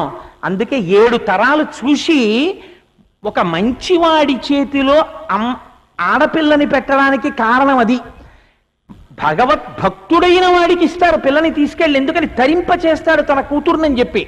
అంతేకాని వేరొకటి ఆ ప్రమాణము కాదు. కాబట్టి చూడండి ఎంత గమ్మత్తో, అత్రిని అనుగమించినది అనసూయ. అంతే ఆవిడ పాతివ్రత్యం, అంతే మహాపతివ్రత అయిపోయి కూర్చుంది ఆవిడ. ఇప్పుడు ఆవిడ ఏం చేసింది పాతివ్రత్యంతో అంటే మీకు ఒక గమ్మత్తు చెప్తాను. అత్రి మహర్షి అన్నారు, ఒకానొకప్పుడు 10 సంవత్సరములు కాటకం వచ్చింది ప్రపంచం అంతా. ఎటువంటి కాటకమో తెలుసా? చెట్లు పుట్టలు అన్నీ కూడా తమంత తాము కాలిపోయాయి, అంత వేడి పుట్టేసింది ప్రపంచంలో. అప్పుడు ఈ అనసూయమ్మ ఏం చేసిందో తెలుసా? సీత, నన్ను అనుగమించినటువంటి పాతివ్రత్య బలంతో గంగా నదిని ప్రవహింపచేసినది ఇంకిపోకుండా. చెట్లని మూలములను నిలబెట్టి అవి చచ్చిపోకుండా నీరు లేకుండా బ్రతికించి పళ్ళు పండించి జనులను కాపాడినది అది అనసూయం. అంటే ఇంత శక్తి ఎక్కడి నుంచి వచ్చిందో తెలుసా? నన్ను అనుగమించడంలో వచ్చింది. అటువంటి మహాపతివ్రత సేవించావిండి అన్నాడు. ఏమిటండి అలా అంటున్నారు? అనలేదు రాముడు. సేవించు సీత అనసూయమ్మని అన్నాడు. ఆ అనసూయమ్మంది చూసి, ఓ సీతమ్మ, నువ్వు ఎంత భాగ్యవంతురాలివి! పతిని కట్టుకున్నందుకు సదాచారమేమి? భర్త మాట వినడమే. భర్త ఎడ్డెమంటే తను తెడ్డెమని, భర్త చెయ్యమన్నది కాకుండా తన సొంత బుద్ధికి తోచింది తాను చేసి, తాను చేసిన దాని చేత తానేదో ఉత్కృష్టతని పొందుతున్నాననుకున్నది భ్రష్టాచారము. అది స్త్రీకి ఆచారమే కాదు, దురాచారము. మీరు రామాయణం చదవండి, నేను అబద్ధం చెప్పానేమో. అనసూయమ్మ చెప్పింది సీతమ్మ తల్లితో, నేను భర్తని అనుగమించాను, నువ్వు భర్తని అనుగమించి వస్తున్నావు. సీత కొందరు స్త్రీల యందు మనస్సులో వారికి తెలియకుండానే కామమోహితులవుతారు. కామం అంటే తుచ్చకామమే కామము కాదు, మేము చాలా గొప్ప పనులు చేస్తున్నామన్న విర్రవీగు ఉంటుంది. ఆ విర్రవీగు చేత వారు చేసే పని ఏమిటో తెలుసా?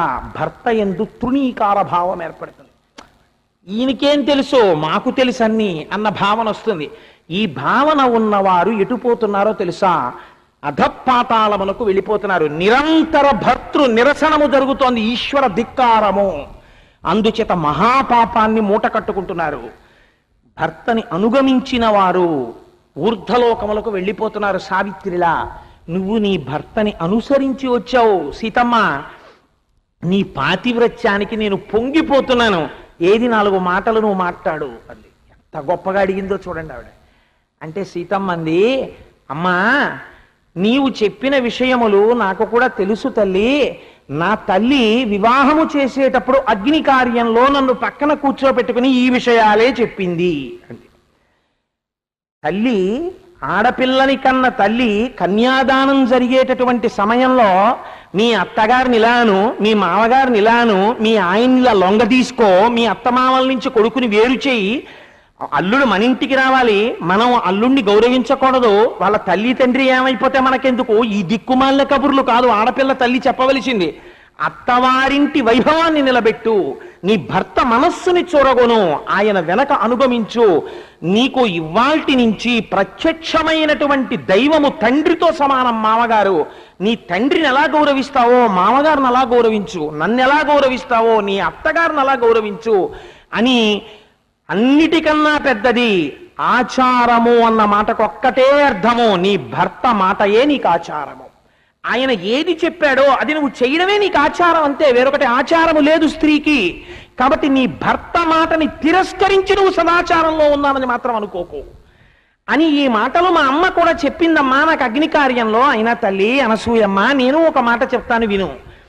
పురుషుడు దుర్మార్గుడై, ఇంద్రియలంపటుడై, చేతకానివాడై, భార్యని విడిచిపెట్టి తిరిగేటటువంటి దుర్మార్గుడై, అటువంటి వాణ్ణి కూడా అనుగమించినటువంటి స్త్రీ గొప్పదేమో. సకల లక్షణ లక్షితాంగుడై, అమృతము వంటి హృదయము కలిగిన వాడై, పరమ నెమ్మది కలిగిన వాడై, ధర్మాత్ముడై, ఎప్పుడూ నాయందు మనస్సున్నవాడైనటువంటి నా భర్త మాట నేను వినడంలో గొప్పతనమే ఉందమ్మా అని అడిగింది. పొంగిపోయింది అనసూయమ్మ. సహబాష్ సీతమ్మ, ఏమి మాట్లాడావు, స్పష్టంగా మాట్లాడావు. నీ పాతివ్రత్యానికి నేను పొంగిపోతున్నాను, అందుకే నీకేమిస్తున్నానో తెలుసా? ఇవిగో పట్టుబట్టలు, ఇవి నలగవు. ఇవిగో అంగరాగములు, అంగరాగములు అంటే ఫెయిర్ అండ్ లవ్లీ లాంటి క్రీమ్స్. ఈ క్రీమ్స్ ఇవి రాసుకుంటే ఎంతకాలానికి సువాసన వస్తూనే ఉంటుంది. ఇవిగో నీకు కొన్ని నగలు ఇస్తున్నాను, ఈ నగలు ఎప్పటికీ ప్రకాశవంతంగానే ఉంటాయి. కొన్ని పువ్వులు ఇస్తున్నాను, ఈ పువ్వులు వాడవు. ఇవి పెట్టుకుని నువ్వు ఎవరి దగ్గరికి వెళ్ళాలో తెలుసా? నేటి రాత్రి రాముడి దగ్గరికి వెళ్ళు. లక్ష్మి చేత శోభింపబడిన శ్రీ మహావిష్ణువులా నిన్ను చూసి రాముడు సంతోషించాలి, వెళ్ళండి.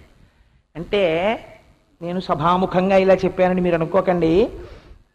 అమ్మ ఋష్యాశ్రమంలో ఇప్పుడు అర్ధరాత్రి వేళని నీ పట్టు చీర కట్టుకుని అంగరాగాలన్నీ రాసుకుని పువ్వులు ఎట్టుకుని నేను రాముడి దగ్గరికి వెళితే బాగుంటుందా? ఇప్పుడు వద్దులేండి అని అనలేదు సీతమ్మ. ఆచారం అంటే ఇది. భర్త మనస్సు రంజిల్లేటట్టుగా ప్రవర్తించడం కన్నా ఆచారమే ఉందండి. వెంటనే కట్టుకుందంతే ఆవిడ. ఇన్ని పెట్టుకుని సిగ్గుపడుతూ వెళ్ళి రామచంద్ర ప్రభు దగ్గర నించింది.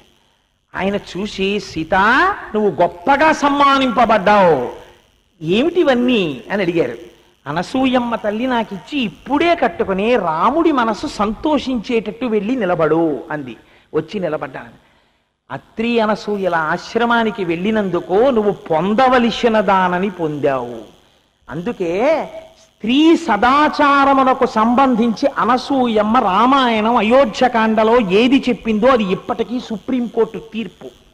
అందుకే పాతివ్రత్యానికి అనసూయమ్మని చెప్తారు. దత్తాత్రేయుల వారు కొడుగ్గా పుట్టాడంటే ఏం ఉట్టినే పుట్టేయలేదు. అనసూయమ్మకి ఆవిడ పాతివ్రత్యం అంటే ఏమిటో చూడండి. ఇది ఆవిడ పాతివ్రత్యం. సమస్త కాలమునందు పతిని అనుగమించింది.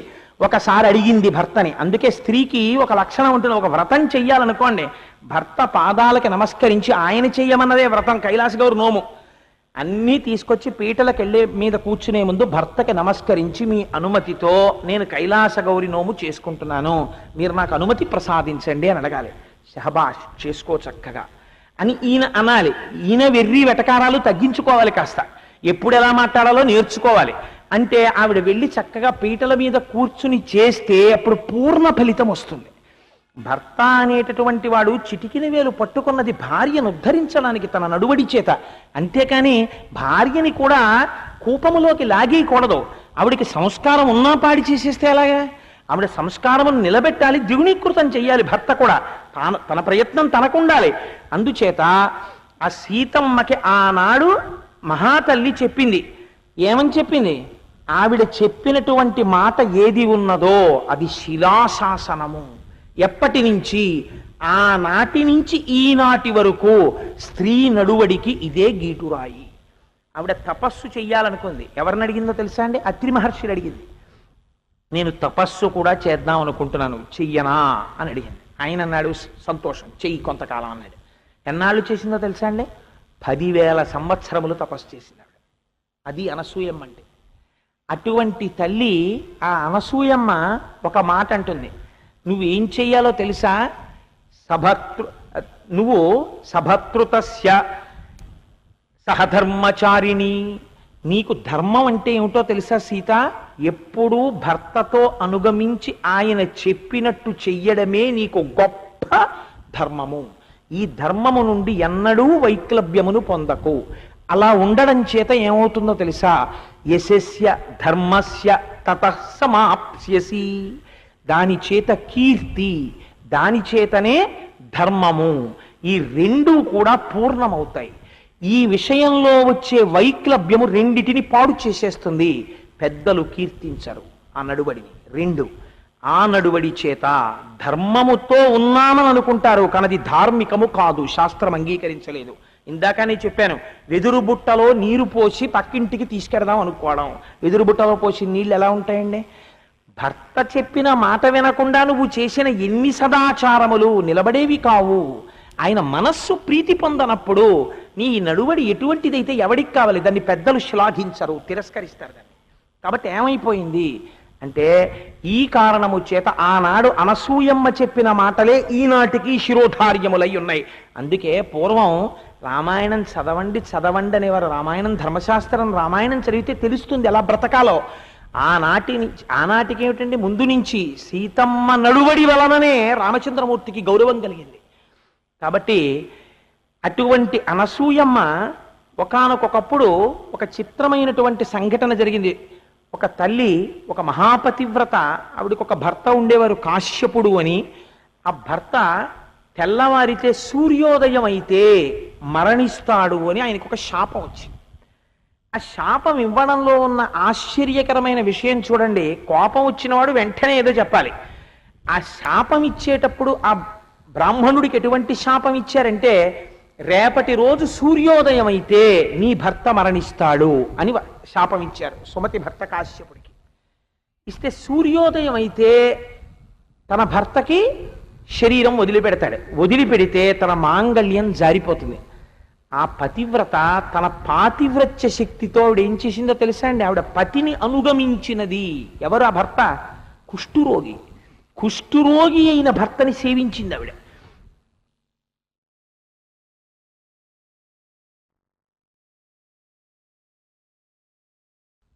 ఆవిడ పాతివ్రత్యంతో సూర్యోదయం అవ్వకుండా ఆపేసింది. సూర్యోదయం అవడం అంటే మీరు ఒకటి జ్ఞాపకం పెట్టుకోండి, సూర్యుడు రావడం కాదు. సూర్యుడు రావడం కాదు, భూమి తిరగడం ఆగిపోయినట్టు. ఎందుకని? అసలు సూర్యుడు తిరగడం ఏమిటండి? సూర్యుడు ఎప్పుడు అలాగే ఉంటాడు, భూమి తిరుగుతూ ఉంటుంది. భూమి సూర్యుడికి ఎదురుగుండా వస్తే సూర్యోదయం, భూమి సూర్యుడికి వెనక్కెడితే సూర్యాస్తమయం. కాబట్టి భూమి తిరుగుతోంది. ఈ భూమి తిరగడం అనేటటువంటిది ఎవరి ప్రయత్నము వలన ఆగదు, ఎవరి ప్రయత్నము వలన వేగమును పుంజుకోదు. అది ఎప్పుడు అదే వేగంతో తిరుగుతుంటుంది భూమి. భూమి తన చుట్టూ తాను తిరిగితే ఒక రోజు అవుతుంది 24 గంటలు. ఆ తిరగడంలో 12 గంటలు సూర్యుడికి అభిముఖంగా ఉంటుంది, 12 గంటలు సూర్యుడికి వెనక్కాతలకు ఉంటుంది. మనం ఉన్న ప్రాంతం ఇంకో ప్రాంతం సూర్యుడికి అభిముఖంగా వస్తుంది. ఈ తిరగడాన్ని ఎవరైనా ఆపగలరా? భూమిని పట్టుకుని తిరగకుండా ఆపగలిగిన మొనగాన్ని నాకు చూపించండి. ఎవ్వడూ లేడు. భూమిని ఎవ్వరూ ఆపలేరు. ఇందుకని లలితా సహస్రనామ స్తోత్రంలో అమ్మవారికి ఒక పేరుంది. ఏమిటా పేరు అంటే, ఈ భ్రమణమునకు కారణమైనది అమ్మవారి యొక్క శక్తి స్వరూపం. అమ్మవారి యొక్క శాసనము చేత భూమి తిరుగుతుంటుంది. ఈ భూమి తిరగడంలో మళ్ళీ 12 గంటల్లో తిరిగి సూర్యుడికి ఎదురుగుండా వస్తుంది. వస్తే సూర్యోదయము అంటాం, కానీ యథార్థమునకు సూర్యోదయం కాదు, భూమి సూర్యుడికి అభిముఖంగా వస్తోంది. ఇప్పుడు ఈ భూమి తిరగకూడదు. తిరిగిందనుకోండి సూర్యుడికి ఎదురొస్తుంది. ఎదురొచ్చిందంటే భర్త చచ్చిపోతాడు. అందుకని ఆవిడ తన తపశ్శక్తి కాదు, పాతివ్రత్యంతో, భర్తని అనుగమించినటువంటి శక్తితో ఆ సుమత ఏం చేసిందో తెలుసా అండి? భూమి సూర్యుడికి అభిముఖము కాకుండుగాక అంటే సూర్యోదయము కాకుండుగాక. సూర్యోదయం అంటే ఏంటి? భూమి తిరగకూడదు. ఎక్కడున్న భూమి అక్కడే ఆగిపోయింది. భూమి తిరగలేదు. తిరగకపోతే ఏమవుతుంది? కొంతమందికి సూర్యుడు ఉండిపోతాడు, కొంతమందికి చీకటి ఉండిపోయింది. ఉండిపోతే ఏమవుతుంది? సూర్యుడు కొన్ని వైపే ఉంటాడు, ఆ ప్రాంతాలకు ఇంకా చీకటి పడ్డ ఉండదు. ఇంకా అదే ఎండ రాత్రి పగలవు. ఇంకా ప్రాణులు ఎలా బ్రతుకుతాయండి? ఇంకొక వైపు సూర్యుడు లేడు, గాఢాంధకారం, నీరు పెళ్ళుబిగిపోతుంది, కటిక చీకటి, అనేకమైన వ్యాధులు పుట్టేస్తాయి. కాబట్టి ఇప్పుడు సృష్టి అంతా తిరగబడిపోయింది భూమి తిరగకపోవడం వల్ల. ఏమిటి కారణం? గబగబా చూశారు చిత్రముఖ బ్రహ్మగారు, వీళ్ళందరూ. భూమి ఆగిపోయింది అండి, సూర్యోదయం ఆగిపోయింది. వెతికారు. తన పాతివ్రత్య శక్తితో భూమి తిరగకుండా ఆపింది. సూర్యోదయం అయితే భర్త మరణిస్తాడు, కాబట్టి నేను ఆపేస్తాను, అసలు తిరగడానికి వీల్లేదని ఆపేసింది సుమతి. ఏం చేద్దామన్నారు? ఇంతటి మహాపతివ్రతని మళ్ళీ నచ్చజెప్పగలిగినది వేరొక పతివ్రతే. అనసూయమ్మ దగ్గరికి వెళ్ళండి అన్నారు. ఇంతమంది దేవతలు పరిగెత్తుకొచ్చి ఆవిడ కాళ్ళ మీద పడ్డారు. పడితే అనసూయమ్మంది, నాకు తెలుసు పాతివ్రత్యం అంటే ఏమిటో, భర్తని అనుగమించడం అంటే ఏమిటో. కుష్ఠురోగి అయినా భర్త సేవ చేసుకోవడం పరమాత్మ సేవ. భర్తని పోగొట్టుకోవడానికి ఇష్టపడదు స్త్రీ. అటువంటి స్త్రీని నచ్చజెప్పి మీరు సూర్యోదయం అయ్యేట్టు చూడమంటున్నారు లోకం కోసం. ఇవాళ ఆ స్త్రీకి నచ్చ చెప్పడం ఎంత కష్టం. కాబట్టి చూడండి నేనేం చేస్తాను అంది ఆవిడ. సుమతి దగ్గరికి వెళ్ళింది. అమ్మా, ఎందుకు నమ్ముతుంది అనసూయ మాట సుమతి? మహాపతివ్రత, ఈవిడికి తెలుసు పతి వైభవం ఏమిటో తెలుసున్న సదాచారవంతురాలు అనసూయ. ఆవిడంది, నీ పతి ప్రాణములకు బెంగలేదు, సూర్యోదయము అవుతుంది, నీ భర్త మరణిస్తాడు, మళ్ళీ నీ భర్త నవయవ్వనంతో బ్రతుకుతాడమ్మా. ఏ కుష్ఠురోగం ఉందో కుష్ఠురోగం పోయి నవయవ్వనంతో నీ భర్తని బ్రతికించేటటువంటి పూచి నాది. చచ్చిపోయిన వాణ్ణి నా పాతివ్రత్యంతో సృష్టికి ప్రతి సృష్టి చేసి బ్రతికిస్తాను, నన్ను నమ్మంది అనసూయమ్మ. ఆవిడంది, నేను నిన్ను నమ్ముతాను. ఎందుకు నమ్ముతానో తెలుసా? ఆ తర్వాత వేళ్లు విరిచి వెళ్ళిపోతావన్న భయం నాకు లేదు. ఎందుకని? పాతివ్రత్యం అంటే ఏమిటో, భర్తని అనుగమించడం ఏమిటో, భర్త విలువ ఏమిటో నీకు తెలుసు. అందుకని నాకు భర్తని దూరం చెయ్యవు, నిన్ను నమ్మి భూమి తిరగడానికి అంగీకరిస్తున్నానంది. అంతే, భూమి తిరిగింది, సూర్యోదయం అయింది, ఆయన మరణించాడు. వెంటనే అనసూయమ్మ తన పాతివ్రత్య శక్తితో వృద్ధుడై కుష్ఠురోగి అయినటువంటి ఆ సుమతి యొక్క భర్తని మళ్ళీ బ్రతికించింది. బ్రతికిస్తే ఇంతమంది దేవతలు, సృష్టికర్తలైనటువంటి చతుర్ముఖ బ్రహ్మ, విష్ణువు, మహేశ్వరుడు కూడా మేము చెయ్యలేకపోయిన పనిని ఆవిడ పాతివ్రత్యానికి అడ్డొచ్చిందని భూమి నాపింది, సూర్యోదయం కాకుండా. అనసూయమ్మ తన పాతివ్రత్యంతో బ్రతికించి ప్రతి సృష్టి చేసి మళ్ళీ ఇంతమందిని బ్రతికించింది, ఇంతమందికి ప్రాణదానం చేసింది మహాతల్లి. అందుకని ఈ అనసూయమ్మకి మేమేమి ఇవ్వగలం? అందుకని అమ్మా మేమేమి ఇవ్వగలమో నువ్వు చెప్పు అమ్మా అని అడిగారు. అయితే ఆవిడంది, నేను ఎంత పతివ్రతనైనా మీరు అమ్మా అని పిలిచేటప్పటికి నాలో మాతృత్వం కదిలింది. ఎలాగో అన్నారు కదా, ముగ్గురు కడుపున కొడుకులై పుట్టండి అంది. వాళ్ళు అన్నారు, ఎంత అదృష్టమమ్మా నీ వంటి తల్లి కడుపున పుట్టడం, ముగ్గురని నీ కడుపున పుడతామమ్మా అన్నారు. ఇప్పుడు ఆశ్చర్యకరమైనటువంటి విషయం, సృష్టిలో ఒక స్త్రీ త్రిమూర్తులను తన కన్నబిడ్డలుగా పొందడానికి వరాన్ని పొందింది. దేనివల్ల పొందింది? పతిని అనుగమించి. అనుగమించి వేరొక పతివ్రతను రక్షించి త్రిమూర్తులను తన బిడ్డలుగా చేసుకోవడానికి అంగీకరించింది. ఇతపూర్వమే అత్రి మహర్షి బ్రహ్మచారిగా ఉండగానే బ్రహ్మగారి వరం పొందారు. ఆయన పొందినటువంటి తేజస్సు చంద్రుడు బ్రహ్మగారు కొడుకుగా పుట్టడానికి ఆయన అంగీకరించాడు. ఇది అయిపోయిన తర్వాత అనసూయమ్మ వచ్చి చెప్పింది, ఏమండోయ్ నాకు వరం ఇచ్చారు త్రిమూర్తులు, ఆ త్రిమూర్తులు నాకు బిడ్డలుగా పుట్టబోతున్నారు అని. అంటే అత్రి మహర్షి గొప్పతనం చూడండి. అనసూయ నీ పేరుకి తగిన దానివి, అటువంటి వారిని బిడ్డలుగా పొందడానికి అనుగ్రహాన్ని పొందావు. అటువంటి బిడ్డలకు తండ్రిని అనిపించుకోగలిగిన అర్హత నేను కూడా పొందుతాను అని ఆయన వెళ్ళి తపస్సు చేశాడు. వృక్షపర్వతం మీద కూర్చొని తపస్సు చేస్తే ఆయన మహోగ్రమైన తపస్సు దేవాధిదేవా అన్న శబ్దంతో చేశాడు. చేస్తే ముగ్గురు మూర్తులు ప్రత్యక్షమయ్యారు. ఆయన అన్నాడు, నేను ఒక్క పరబ్రహ్మం గురించే తపస్సు చేశాను, నాకు 3 రూపాలతో కనపడ్డా ఏమిటి అన్నాడు. అంటే వాళ్ళు నవ్వి అన్నారు, ఒక పరబ్రహ్మమే సృష్టి చేసేటప్పుడు బ్రహ్మగా ఉంటుంది, స్థితికారకుడైనప్పుడు విష్ణువుగా ఉంటుంది, లయం చేసేటప్పుడు మహేశ్వరుడిగా ఉంటుంది. చూడండి, ప్రేమ ఎక్కువైపోయింది అనుకోండి, ఇంకొక ద్రాక్ష పండు తిని ఇంకొక ద్రాక్ష పండు తిని అంటాం. అలా నువ్వు చేసిన తపస్సుకి పొంగిపోయి ఒక్కడిగా పిలిస్తే ఒకళ్ళం ముగ్గురుగా కనపడ్డాం, కానీ ముగ్గురం ఒక్కళ్ళమే. ముగ్గురిగా వచ్చి ఒక్కడిగా ఒకటిలోకి తీసుకెళ్ళగలిగిన వ్యక్తిగా నీ కడుపున మహాగురువుగా ముగ్గురిగా 3 అంశాలతో నీ కడుపున పుడతాం. అందుకని నీ కడుపున సంతానం కావాలని కదా నువ్వు కూడా తపస్సు చేస్తున్నావు, మేమే నీ కొడుకులుగా పుడతామన్నారు. మీరు ఎక్కడైనా సృష్టిలో ఒక భర్తకి ఒక భార్యకి కూడా త్రిమూర్తులనే మేము నీకు బిడ్డలం అవుతామని అడిగి వరం ఇచ్చినటువంటి సందర్భం చూశారా? ఒక్క అత్రి అనసూయలకే చెందింది ఈ గౌరవం. ఒకసారి, ఇప్పటికి ఎన్ని మాటలైందండి? ఒకసారి అనసూయమ్మ పొందింది, ఒకసారి అత్రి బ్రహ్మగారి దగ్గర పొందాడు, ఒకసారి అత్రి త్రిమూర్తుల దగ్గర పొందాడు. ఎన్ని వరాలో చూడండి, త్రిమూర్తులు ఎన్ని. మనం ఒక మహానుభావుడు నా కడుపున పుడితే బాగుండు, నా కడుపున పుడితే బాగుండు అంటాం. త్రిమూర్తులు వీళ్ళ వెంట పడ్డారు, మీ కడుపున పుడతాం, మీ కడుపున పుడతాం, మీ కడుపున పుడతాం అని. ఎన్ని మాటలో తెలుసా అండి? వేరొక మారు అనసూయమ్మ తల్లి పాతివ్రత్యం గురించి ముగురమ్మలు విన్నారు నారదుడి దగ్గరే. అబ్బబ్బబ్బా, ఏమి అనసూయమ్మ అండి, నిజంగా పతివ్రత. అత్రి మహర్షి గీసిన గీటు దాటదు, ఎప్పుడూ భర్త మనస్సుని చూరగొనేటటువంటి స్త్రీ. అది పాతివ్రత్యం అంటే. ఒక స్త్రీని శ్లాఘించవలసి వస్తే దేనికి శ్లాఘించాలో ఇప్పుడు మీరు అర్థం చేసుకుని ఉంటారు. అన్నిటికన్నా చాలా గొప్పగా పొగడాలంటే దేని వలన పొగడాలి? ఆవిడ భర్త సంతోషిస్తే పొగడాలి. ఆవిడ భర్త నా అదృష్టం అండి, నాకు ఇటువంటి భార్య అనగలిగాడు అనుకోండి, ఆనాడు మాత్రమే ఆ భార్య శ్లాఘనీయురాలు. అన్యముల చేత ఆవిడ శ్లాఘనీయురాలు కాదు, పొగడరు పెద్దలు. అందుచేతనే అత్రి అనసూయని చూపించి మొదట పొగిడాడు. భర్త చేత పొగడబడి భర్త మనస్సు చూరగొన్న స్త్రీ ఎవరో ఆవిడ ఆచారవంతురాలు, ఆవిడ పతివ్రత. అంతేకాని అస్తమానం భర్తని పట్టుకుని నింద చేయడం, ఆయనకేం తెలిసిన ఆయన తక్కువ చేయడం, తనకి చాలా తెలుసున్నట్టు తాను మహాజ్ఞాని అన్నట్టు ప్రవర్తించడం చాలా పొరపాటు లక్షణాలు శాస్త్రం చెప్పింది. అనసూయమ్మ నేర్పుతుంది మనకి. అందుచేత ఒకనాడు ఆ అనసూయమ్మ యొక్క పాతివ్రత్య వైభవాన్ని ముగురమ్మలు విన్నారు. ఏడు తెల్లవారు లేస్తే మా పసుపుతాన్ని నిలబడాలి, మా పసుపుతాన్ని నిలబడాలని గౌరమ్మని నన్ను పూజ చేస్తారు. సరస్వతీదేవిని బ్రహ్మగారి జిహ్వాగ్రమనందుంటాను, నా శక్తి చేత వేదములు పలుకుతాడని నన్ను పూజ చేస్తారు. లక్ష్మీదేవి అమ్మో శ్రీ మహావిష్ణువు భార్య అని నన్ను పూజ చేస్తారు. ఇడు ముగ్గురమ్మలం, మన ముగ్గురి కన్నా గొప్పగా అనసూయ అని వీళ్ళ ముగ్గురికి అనుమానం వచ్చింది. ఎంత చిత్రమో చూడండి. ఆవిడ అనసూయ, ముగ్గురమ్మలకి ఏమనుమానం వచ్చింది ఇప్పుడు?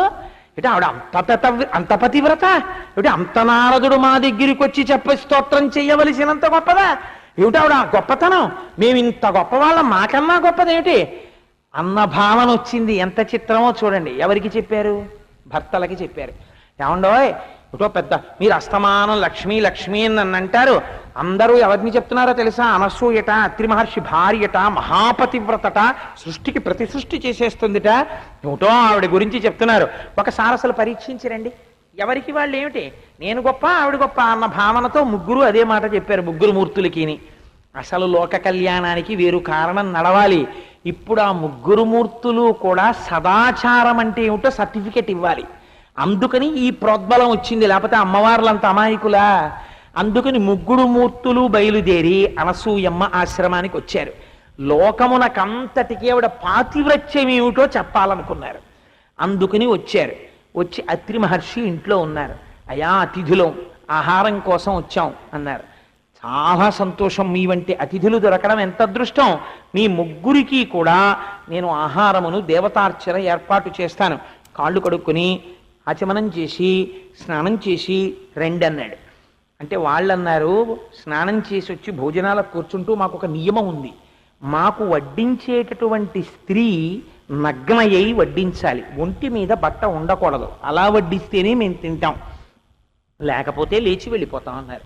ఇంటికొచ్చినటువంటి అతిథి విస్తరి ముందు నుంచి లేచి వెళ్ళిపోయాడు అనుకోండి, అది పరమ అమర్యాద. అలా ఉండకూడదు గృహస్థిల్లు. అందుకని ఇప్పుడు అత్రి మహర్షి ఆశ్చర్యపోయారు.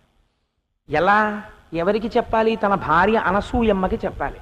అనసూయ, నువ్వు వివస్త్రయై వాళ్ళ ముగ్గురికి భోజనం వడ్డించని. ఎలా కుదురుతుంది? కాబట్టి ఆయన ఎంతటి ఉదారుడో చూడండి. భార్యకి వెళ్ళి ఈ మాట చెప్పారు. వారికి అది నియమం. ఎవరి మర్యాద పోతుంది? ఇప్పుడు అత్రి మహర్షి మర్యాద పోతుంది అనసూయమ్మ వడ్డించకపోతే. అది ధర్మ సూక్ష్మం. కాబట్టి ఇప్పుడు వారు అడుగుతున్నది, ఇంటి యజమానురాలు నగ్నయ్యి వడ్డించాలని అడుగుతున్నారు. ఎలా అన్నారు. అంటే ఆవిడంది, ఎందుకండి దానికి అంత బెంగ పెట్టుకుంటారు? మీ మర్యాద పోనివ్వను. అత్రి మహర్షి ఇంటికి వచ్చి ఆతిథ్యం పుచ్చుకోకుండా వెళ్ళడమా? వాళ్ళు ఆతిథ్యం తీసుకునే పెడతారు చూడండి అంది. వచ్చింది, చూసింది. ముగ్గురు మూర్తులు చక్కగా కూర్చుని ఉన్నారు విస్తళ్ళ ముందు. ఇంకా వడ్డన చెయ్యాలి. ఒక చిరునవ్వు నవ్వింది ముగ్గురిని చూసి. ఓహో, నగ్నయ్యి వడ్డిస్తే తింటారా మీరు అంది. అని ఒక్కసారి అత్రి మహర్షి పాదాలు మనస్సులో తలుచుకుని నమస్కారం చేసింది. ఆయన వంక తిరిగి ఆయనకోసారి నమస్కారం చేసింది. మనసా వాచ కర్మణ అత్రి మహర్షి యొక్క ఆజ్ఞను తిరస్కరించనదాననైతే అని మంత్రాక్షతలు చేతిలోకి తీసుకుని, ఈ ముగ్గురు శిశువులగుదురుగాక అని చల్లింది. ముగ్గురు పసిపిల్లలై క్యారమంటూ పడుకున్నారు. బట్ట విప్పేసి నగ్నంగా వడ్డించేసింది. అంతా వడ్డన చేసేసి మళ్ళీ పట్టుబట్ట కట్టుకుని చక్కగా వచ్చి, నేను అత్రి మహర్షి యొక్క ఔన్నత్యమును నిలబెట్టిన దాననైతే వీరు పూర్వస్థితిని పొందెదరుగాక అని మళ్ళీ మంత్రాక్షతలు వేసింది. ముగ్గురు మళ్ళీ అతిథులైపోయారు. మీరు ఎలా కోరారో నేను అలా వడ్డించేశాను, అయిపోయింది, తినండి. ఇప్పుడు ఏం చేస్తారు? వడ్డించమని అడిగారు అంతే. వాళ్ళు చక్కగా తినేశారు. ఎవరు తిన్నారండి? యజ్ఞభోక్తలు. అసలు కంటెదురుగుండా కూర్చుని వాళ్ళు భోజనం చేయడమే ఎప్పుడైనా. వాళ్ళు ఎప్పుడు చేయరు అలా, నిజస్వరూపాలతో అలా భోజనాలు చేయరు. హవిస్సులు తీసుకుంటారు యజ్ఞాల్లో అంతే. వాళ్ళు ఇవాళ మహాపతివ్రత మాటకి కట్టుబడిపోయి ఎదురుగుండా కూర్చుని అన్నం తిన్నారు. తిన్న తరువాత ఆవిడ ఒక చమత్కారం చేసింది. ఇందాక వాళ్ళు అడిగారు, ఇప్పుడు వాళ్ళ ముగ్గురికి అన్నం పెడుతూ ఆవిడ చూసి అనుకుంది, ఓహో, నా పాతివ్రత్యాన్ని పరీక్షించడానికి కదా వీళ్ళు వచ్చారు, ఒక గమ్మత్తు చేస్తాను. వీళ్ళు నాకు బిడ్డలవుతానని ఒకప్పుడు నాకు వరం ఇచ్చారు కదా, ఇప్పటికిప్పుడే నా పాతివ్రత్య శక్తితో నేను వీళ్ళని బిడ్డల్ని చేసుకోగలను. వీళ్ళు నా కడుపును పుట్టి బిడ్డలవుతామన్నారు ఆ రోజున. పుట్టకుండా బిడ్డల్ని చేసుకోగలిగినటువంటి శక్తి నాకుంది, చూడు ఎలా చేసేస్తాను అంది. అని వెంటనే మళ్ళీ ఒక్కసారి అత్రి మహర్షిని స్మరించి నమస్కరించి మళ్ళీ మంత్రాక్షతలు తల్లింది. ముగ్గురు కడుపు నిండా తినేసిన వాళ్ళు బోర్లా పడుకుని ఏడుస్తూ ముగ్గురు పడుకున్నారు. ముగ్గురు పిల్లల్ని ఎత్తుకుని ఉయ్యాల్లో పడుకోపెట్టి, ఎవరు ముగ్గురు? సమస్త బ్రహ్మాండములను బొజ్జలో పెట్టుకున్న వాళ్ళని ముగ్గురిని ఉయ్యాలలో పెట్టి అమ్మలా చక్కగా హాయిగా ఊపుతోంది. సత్యలోకానికి బ్రహ్మగారు రాడు, వైకుంఠానికి శ్రీ మహావిష్ణువు రాడు, కైలాసానికి పరమశివుడు రాడు. చీకటి పడిపోతోంది. ముగ్గురు అమ్మలు ముచ్చటించుకున్నారు. ఏరంటే అనసూయమ్మ దగ్గర ఉయ్యాల్లో ఊగుతున్నారు. ఇప్పుడు స్వస్థితిని పొందడానికి వాళ్ళకే చాలటం లేదు. ఆవిడ శక్తి అలా ఉంది, పసిబిడ్డల్ని చేసి ఊపుతోంది. ఆవిడ సంకల్పం చేస్తే కానీ మళ్ళీ బ్రహ్మగారు అవడాయన, ఆవిడ సంకల్పం చేస్తే కానీ విష్ణువు అవడాయన, ఆవిడ సంకల్పం చేస్తే కానీ శివుడు అవలేడు. ఆయన పసిపిల్లల్లా పడుకున్నారంతే ముగ్గురు. చక్కగా ఉయ్యాలా ఊపుతోంది, పాలు పడుతోంది. అత్రి మహర్షి అక్కడ కూర్చుని వేదపఠనం చేసుకుంటున్నారు. ఇంట్లో ముగ్గురు త్రిమూర్తులు ఊగుతున్నారు ఉయ్యాల్లో. ఏమి పాతివ్రత్యం అండి మా తల్లిది! ఆత్రేయ వంశంలో పుట్టాను, ఆత్రేయస గోత్రీకుండని చెప్పుకోవడానికి గర్వపడాలి నేను. కాబట్టి అటువంటి మా తల్లి అనసూయమ్మ ఊపుతుంటే ముగ్గురు వచ్చారు. వచ్చి నిలబడ్డారు దిగాలు ముఖాలు వేసుకుని. ఎవరు? ఒకరు శారద, అవతల వారికి జ్ఞానాన్ని పుంఖానుపుంఖలంగా ఇయ్యగలిగినటువంటి తల్లి. వేరొకరు లక్ష్మి, సంతాన లక్ష్మి, అష్టలక్ష్మి స్వరూపం, ఏదైనా ఇయ్యగలిగినది. వేరొకరు అవతల వారి యొక్క పసుపుతోడు నిలబెట్టగలిగినది. ముగ్గురు దేహి అని నిలబడ్డారు చేతులు చాపి. ఏం కావాలని అడిగింది అనసూయమ్మ. అమ్మా మా భర్తల్ని మాకు ఇచ్చేయమ్మా అన్నారు. ముగ్గురు పిల్లల్ని తీసుకెళ్ళి ఎవరి భర్తని వాళ్ళ చేతిలో పెట్టింది. ఇలా చూసుకుని వాళ్ళు అన్నారు, ఎంత మా భర్తలైతే మాత్రం ఇవాళ వాళ్ళని మళ్ళీ భర్తలుగా మార్చుకోగలిగిన శక్తి మాకు లేదు. వాళ్ళు శక్తి స్వరూపాలు. శ్రీమాతలో శకార రకార ఈకారముల చేత సత్వ రజస్ తమోగుణములకు ప్రతినిధులైనటువంటి బ్రహ్మ విష్ణు శివుల యొక్క శక్తి రూపములైన వాళ్ళు తమ భర్తల్ని తమ శక్తులతో మళ్ళీ బ్రహ్మ విష్ణు మహేశ్వరులుగా మార్చుకోలేకపోయారు. ఆవిడ పాతివ్రత్య శక్తి ముందు నిరుత్తరులై చేతులు చాపి నిలబడిపోయారు. అమ్మా మాకు పతిభిక్ష పెట్టమ్మా అన్నారు. ఒక్కసారి మళ్ళీ అత్రి మహర్షికి నమస్కారం చేసి మంత్రాక్షతలు తల్లింది. మళ్ళీ ఠంగును ముగ్గురు, ఒక ఆయన త్రిశూలం పట్టుకుని నించున్నాడు, ఒక ఆయన చక్రం పట్టుకుని నించున్నాడు, ఒక ఆయన ఏమో 4 ముఖాలతో వేదాలు చెప్తూ నించున్నాడు. నించునన్నారు, అమ్మా అమ్మా ఇప్పటికైనా మా కోరిక తీర్చమ్మా, నీ కడుపున పుట్టాలనుందమ్మా, మాకు నీ దగ్గర పాలు తాగి ఉయ్యాల్లో ఊగాలనుందమ్మా అన్నారు. ఎంత దేవులో లేరండి అనసూయమ్మని. అమ్మా నీకు బిడ్డలో అవుతావమ్మా. గురు చరిత్ర అంటే ఉట్టినే ఏం వచ్చేయలేదు. మొట్టమొదటి గురుస్వరూపం దత్తాత్రేయ స్వామిగా రావడం వెనకాతల అంత చరిత్ర నడిచింది. ఇప్పుడు చూసి తప్పకుండా మీరు మాకు బిడ్డలుగా వచ్చెదరుగాక అని తల్లి సంకల్పం చేసింది. సంకల్పం చేస్తే ఈలోగా ఒక గమ్మత్తు జరిగింది. దేవతలందరూ పరుగు పరుగున వచ్చి అత్రి మహర్షి కాళ్ళ మీద పడిపోయారు. అక్కడే ఉన్నారు. ఎవరున్నారు? బ్రహ్మ, విష్ణువు, మహేశ్వరుడు ముగ్గురు ఉన్నారు. ఏమి జరిగిందిరా ఉపద్రవం అన్నారు. సూర్యచంద్రులిద్దరినీ కూడా రాహువు తన యొక్క అస్త్రముల చేత గ్రసింప చేస్తున్నాడు. ఇవాళ ఇంకా ప్రపంచంలో సూర్యచంద్రులు ఉండరు. ఆ స్థితిని తీసుకొస్తున్నాడు. ప్రత్యేకించి సూర్యుడి మీద పడ్డాడు. ఎవరు రక్షిస్తారని అడిగితే అత్రి మహర్షి మాత్రమే తన తపశ్శక్తితో రక్షించగలడు అన్నారు. కాబట్టి నీ దగ్గరికి వచ్చాం మహానుభావ, లోకానికి సూర్యుణ్ణి మిగల్చు అన్నారు. అత్రి మహర్షి కుమారుడు చంద్రుడు. ఇప్పుడు సూర్యుణ్ణి ఒకానొక నాడు రాహువు తన అస్త్రబలంతో తినేశాడు. ఇప్పుడు వెంటనే అత్రి మహర్షి చూశారు, సూర్యుడు అప్పటికే తినివేయబడ్డాడు. కాబట్టి ఇప్పుడు మళ్ళీ సూర్యుడు కావాలి, సూర్యుడికి శరీరం రావాలి. ఒక్కసారి తన తపశ్శక్తితో సంకల్పం చేశాడు. అక్షయ శరీరరస్తు అన్నాడు. సూర్యుడికి వాడు ఎంత తింటున్నా శరీరం అలా వస్తూనే ఉంది. అక్షయ శరీరంతో సూర్యుడు నిలబడిపోయాడు. ఇంతమంది రాక్షసులు సూర్యుడి దగ్గరికి వెళ్ళారు. అత్రి మహర్షి తపశ్శక్తి ముందు వాళ్ళు ఏం చేయలేకపోయారు. తన తపశ్శక్తితో ఒక్క హుంకారం చేసి కళ్ళు పెద్దవి చేసి చూశాడు. చూసేసరికి ఇన్ని కోట్ల మంది రాక్షసులు బూడిద కుప్పలై కింద పడిపోయారు. దేవతలందరూ వచ్చి అత్రి మహర్షి అనసూయమ్మ పాదముల మీద పడిపోయారు. పడిపోయా, ఏవి దంపతులా మీరిద్దరూ, నిజంగా మీరు ఉండి రక్షించకపోతే ఇవాళ లోకమునందు సూర్యచంద్రుడు ఏది? సూర్యచంద్రులు లేకపోతే రోజు ఎక్కడ నడుస్తుంది? అసలు సృష్టి ఎక్కడుంది? కాబట్టి ఈ సృష్టి నిలబడింది అంటే మీ కారణం చేతనే. అందుచేత మేమందరం రక్షింపబడ్డామని అత్రి మహర్షికి అనసూయమ్మకి నమస్కారం చేశారు. ఆశ్చర్యకరమైన విషయము, తదనంతర కాలమునందు అనసూయమ్మకి సంతానాన్ని కటాక్షించాలి అని అత్రి మహర్షి అనుకున్నారు. వారి యొక్క తేజస్సు అనసూయమ్మ యందు ప్రవేశించింది. మొట్టమొదట బ్రహ్మగారి యొక్క అంశలో భగవానుడైనటువంటి సోముడు జన్మించాడు. అందుకే ఆయన బ్రాహ్మణాంశ చేత, బ్రాహ్మణాంశ అంటే బ్రహ్మగారి యొక్క అంశ చేత సోముడు జన్మించాడు, చంద్రుడు. అది ఏది? అంశ. చతుర్ముఖ బ్రహ్మగారి యొక్క అంశ మాత్రమే. మీరు ఈ విషయాన్ని కొంచెం జాగ్రత్తగా గమనించాలి. బ్రహ్మగారి అంశ మాత్రమే చంద్రుడిగా వచ్చింది, ఆయన తీసుకున్న తేజస్సులోది. అలాగే శంకరుడి యొక్క అంశ దుర్వాసో మహర్షిగా వచ్చింది. కానీ దుర్వాసో మహర్షి ఇంత అత్రి అనసూయలకి సంతానమైన కోపిష్టి అయ్యారు. ఆయన కోపిష్టి తెలియక ఒక మాట అంటుంటారు, దూర్వాసుడు అంటుంటారు. దూకి దీర్ఘం ఇవ్వకూడదు, తప్పది, ఉచ్చారణ తప్పు.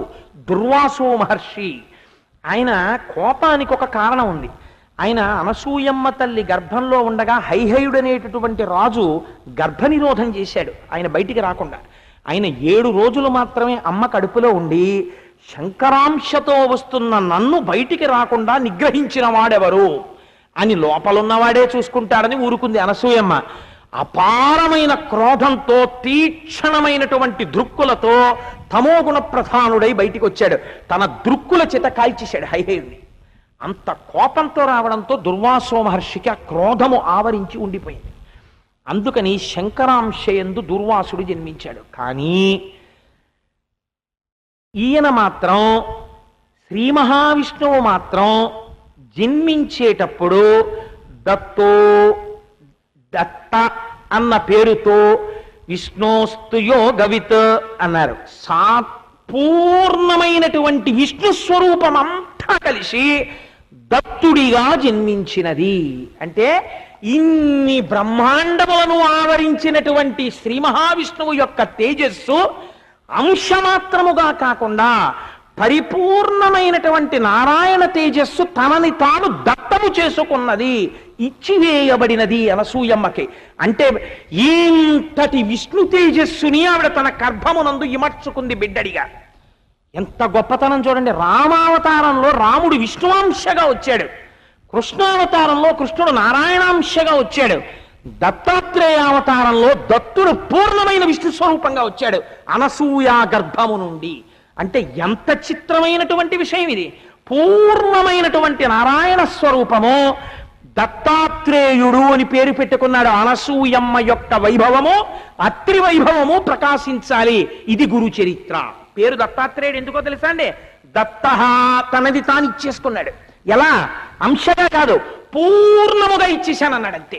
అందుకే కుచేలోపాఖ్యానంలో తల్లుంటుంది, కలలోనంతన్మున్నిరుంగని మహాకష్టాత్ముడైనట్టి దుర్జనుడాపథ్యమయంబునం నిజపతాబ్జాతంబు ఉల్లంబునం తలపన్ అంతని వచ్చి ఆర్తిహరుడై తన్నైన ఇచ్చున్. ఎప్పుడు భగవంతుడి పేరు చెప్పని వాడైనా సరే ఆర్తితో ఒక్కసారి భగవంతుడి పేరు చెప్పినంత మాత్రం చేత తనని తాను ఇచ్చుకునేటటువంటి సౌలభ్య గుణము కలిగినటువంటి పరమాత్మ నిరంతరము భగవంతుణ్ణి మనస్సులో స్మరించడము తప్ప వేరొకటి చేత కాక స్మరించేటటువంటి మహాభక్తి కలిగినటువంటి పురుషుడికి ఏది ఇయ్యకుండా ఉండగలడు. అందుకని కృష్ణుడి దగ్గరికి వెళ్ళండి కుచేలుడిని. అటువంటి శక్తి కలిగిన వాడు, అటువంటి సులభుడు కాబట్టి పరమాత్మ తనని తాను పూర్ణముగా ఇచ్చుకున్నాడు. ఎవరికి? అత్రికి ఇచ్చుకున్నాడు. అందుకని అత్రి తేజస్సుగా అనసూయలోకి ప్రవేశించాడు. అత్రి కులమునందు, అత్రి గర్భమునందు, అత్రి తేజస్సు యందు తాను ప్రవేశించి అంతటా నిండినటువంటి శ్రీమన్నారాయణాంశ అనసూయమ్మ తల్లి గర్భమునందు ఒదిగింది కొంతకాలం. అమ్మ కడుపు నుంచి పుట్టాలని, అత్రికి కొడుకు కావాలని, అత్రి అనసూయల యందు నారాయణుడంతటి వాడు అంతగా లొంగిపోయాడు. అటువంటి నడువడి కలిగిన వారు. అందుకని ఆత్రేయుడు, అత్రికులమునందు జన్మించిన వాడు, తనని తాను దత్తము చేసుకున్నవాడు. అలా పుట్టమంటే పుట్టేవాడు కాడు. కాబట్టి దత్తాత్రేయుడు ఇప్పుడు గురువుగా వచ్చాడు. వచ్చి ఏం చేశాడు? ముగ్గురు గురువులే అయిపోయారు. అది విచిత్రం. దుర్వాసో మహర్షి గురువు, చంద్రుడు గురువు, సాక్షాత్తుగా దత్తాత్రేయుడు గురువు. మొట్టమొదటి గురువు అయ్యాడు లోకానికైన. సాధారణంగా కొడుకు పుడితే ఏదో పెళ్లి చేసుకోలేదనో ఇంకోటనో బెంగబెట్టుకుంటారు. కానీ దత్తాత్రేయుల వారి యొక్క విచిత్రం చూడండి. ఆయన తండ్రి తల్లికి ఒక కుమారుడుగా జన్మించగానే దత్తాత్రేయుల వారికి బాల్యలీలలు ఉన్నట్టుగా కృష్ణుడికి బాల్యలీలలు ఉన్నట్టు అలా చెప్పలేదు. కానీ ఆయన పుడుతూనే ఒక గమ్మత్తు చేశారు. ఆయనతో లక్ష్మి కూడి ఉండేది. ఎందుకుంటుంది అంటే రహస్యం ఏమిటంటే పూర్ణమైన నారాయణాంశతో వచ్చాడు ఆయన. అందుకని లక్ష్మి నిత్యానపాయని, ఆయన్ని విడిచిపెట్టకుండా ఉంటుంది. అందుకని ఆయనతో కలిసి లక్ష్మీదేవి కూడా ప్రచ్ఛన్నముగా వచ్చేసింది అంతే. ఇటువంటి దత్తుడు మనం అందరం కూడా దత్తాత్రేయుల వారివి 2 రకాలైనటువంటి చిత్రపటాలు పెట్టుకుంటూ ఉంటాం. ఆ దత్తుడు మన అందరి కన్నులతో చూడడానికి వీలైనటువంటి రూపంతో సమస్త బ్రహ్మాండములు నిండిపోయిన నారాయణుణ్ణి మన ముందు తీసుకొచ్చి కూర్చోపెట్టిన ఘనత ఎవరిదో తెలుసా అండి? అత్రి అనసూయలది. అందుకని వచ్చి అలా కూర్చున్నాడు మహానుభావుడు. అలా కూర్చుంటే ఆయన ప్రతి విషయంలో ఒక రహస్యం ఉంటుంది. అది నారాయణుని యొక్క తేజస్సు. కాబట్టి ఒక ముఖం బ్రహ్మగారిది ఉంటుంది, ఒక ముఖం విష్ణువుది ఉంటుంది, ఒక ముఖం శంకరుడిది ఉంటుంది, మూడు ముఖాలు కనపడుతుంటాయి మనకి దత్తాత్రేయుడిలో. గురుర్బ్రహ్మ, గురుర్విష్ణు, గురుర్దేవో మహేశ్వర, గురు సాక్షాత్ పరబ్రహ్మ, తస్మై శ్రీ గురవే నమః. అది దత్తాత్రేయుల వారికి చెందుతుంది. అందుకని ఆయన బ్రహ్మ, ఆయన విష్ణువు, ఆయనే పరమేశ్వరుడు, ఆయనే మహేశ్వరుడు, ఆయనే పరబ్రహ్మ. అటువంటి దత్తాత్రేయుల వారు మీరు ఒక్క రహస్యాన్ని గమనించాలి. ఆయన వచ్చినప్పుడు ఒక గమ్మత్తు చేశారు. దివ్య పీతాంబరధర, ఒక పీతాంబరాన్ని కట్టుకున్నాడు. పీతాంబరం ఎవరిది? సశంఖ చక్రం సకిరీట కుండలం సపీత వస్త్రం సరసీరుహేక్షణం. శ్రీమన్నారాయణుడు కట్టుకుంటాడు పట్టు పీతాంబరాన్ని. ఆ పీతాంబరం పసుపచ్చటి పట్టుబట్ట. ఆ పసుపు మంగళప్రదం, సమస్త శుభములను కటాక్షిస్తుంది, కళ్ళకి ఆహ్లాదకరమై ఉంటుంది. అటువంటి పట్టు పీతాంబరాన్ని కట్టుకున్నాడు. దివ్య పీతాంబరధర షడ్భుజైరుపలక్షిత, 6 భుజములతో కనపడ్డాడు. 3 మూర్తులుగా వచ్చారు కాబట్టి 3x2 6 చేతులు. అయితే ఇక్కడ మీరు ఒక విషయాన్ని చాలా జాగ్రత్తగా పరిశీలనం చేయవలసి ఉంటుంది. చతుర్ముఖ బ్రహ్మగారిగా 2 చేతులు, శ్రీమన్నారాయణుడిగా 2 చేతులు, శంకరుడిగా 2 చేతులు ఆయన పట్టుకున్నారు అనుకోండి. కొంచెం జాగ్రత్తగా వినే ప్రయత్నం చెయ్యండి. పరమశివుడిగా ఉన్నప్పుడు కనీసంలో కనీసం 2 ప్రధానమైనటువంటి ఆయుధాలు పట్టుకోవాలి. ఎందుచేత? ధవళ విపుషం ఇందోర్మండలే సన్నివిష్టం భుజగ బలజహారం భస్మ దిగ్ధాంగమీశం మృగయ పరశుపాణిం చారు చంద్రార్ధమౌళిం హృదయ కమల మధ్యే సంతతం చింతయామి. పరమశివుడు ఎన్నో ఆయుధాలు పట్టుకుంటాడు. త్రిశూలాన్ని తప్పక పట్టుకోవాలి. ఇందులో దత్తాత్రేయుల వారి చేతిలో ఢమరుక ఉండదు, త్రిశూలం ఒకటే ఉంటుంది. చతుర్ముఖ బ్రహ్మగారు ఆయన 4 ముఖాలతో ఉంటాడు. ఆయన చేతిలో వేదాలు పట్టుకుంటాడు, కమండలం పట్టుకుంటాడు, ఓ హంసవాహనం మీద కూర్చుంటాడు, ఓ చేత్తో తామర పువ్వు పట్టుకుంటాడు.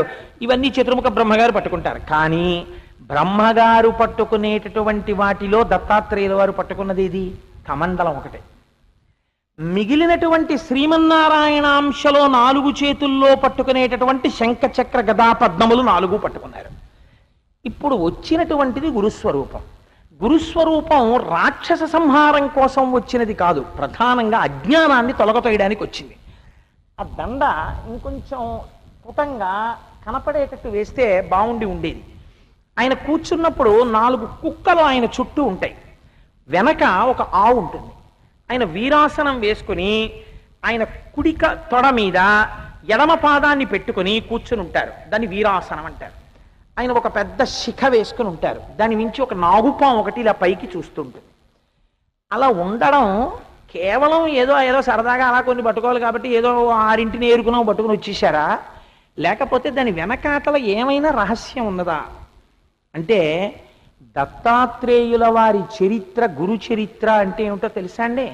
మీరు ఆ మూర్తి వంక చూడడము చేత మీరు ధ్యానము చేసి కొన్ని ఫలితములను పొందాలి అని. తెలిసి కానీ తెలియక కానీ దత్తుడి విగ్రహం ముందు కానీ దత్తుడి మూర్తి ముందు కానీ ఇలా నిలబడి చూసి నమస్కరిస్తే, ఆయన చేతుల వంక చూసి ఆయుధాల వంక చూస్తే కొన్ని ఫలితాలు వస్తాయి. ఆయుధాలకి ధనాత్మక విలువలు, రుణాత్మక విలువలు అని 2 ఉంటాయి. ఇందులో మీకు నేను ఒక తేలిగ్గా చెప్తాను. ఎందుకంటే ఇప్పుడు నేను ఆ ఆయుధాల ధనాత్మక విలువలు, ఆయుధాల రుణాత్మక విలువలు ఇవన్నీ మొదలెట్టాను అనుకోండి, 9 రోజులు దానికి సరిపోతుంది. అందుకని నేను కొంచెం సంగ్రహం చేసే ప్రయత్నం చేస్తాను. ఒక ఉదాహరణకి కొన్ని ఆ 6 గురించి నేను స్పృశిస్తాను. మీరు చూడండి. మొదటిది శంఖము. స్వామి పట్టుకున్న 4 6 ఒకటి శంఖము.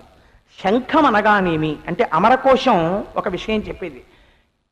భగవానుడు విష్ణువు పాంచజన్యము అనే శంఖం పట్టుకుంటారు. ఆయన శంఖం ఊదారనుకోండి, కొన్ని వేల మంది గుండెలు బద్దలైపోయి నెత్రుకకు మరణిస్తారు యుద్ధభూమిలో. అటువంటి శంఖం ఊతారు. ఇప్పుడు ఒక గురుస్వరూపంగా వచ్చినప్పుడు పట్టుకున్న శంఖం కూడా అదేనా?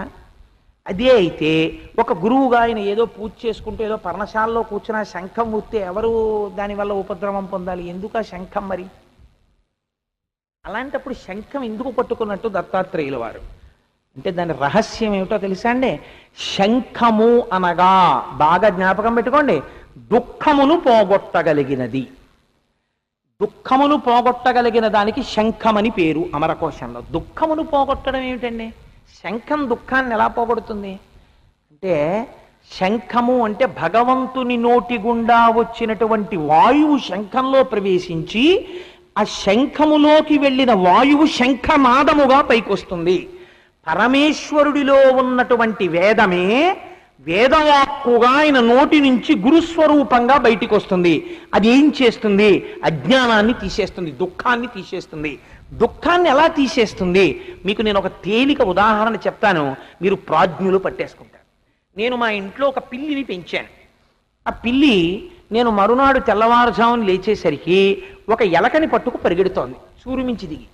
నేను వెంటనే చూసి మా ఆవిడ్ని లేపి, ఉసే ఉసే చూసావా, పిల్లి ఎలకని పట్టుకుపోతోంది. ఓ గొడవ వదిలిపోయింది ఇంట్లో అన్నారు.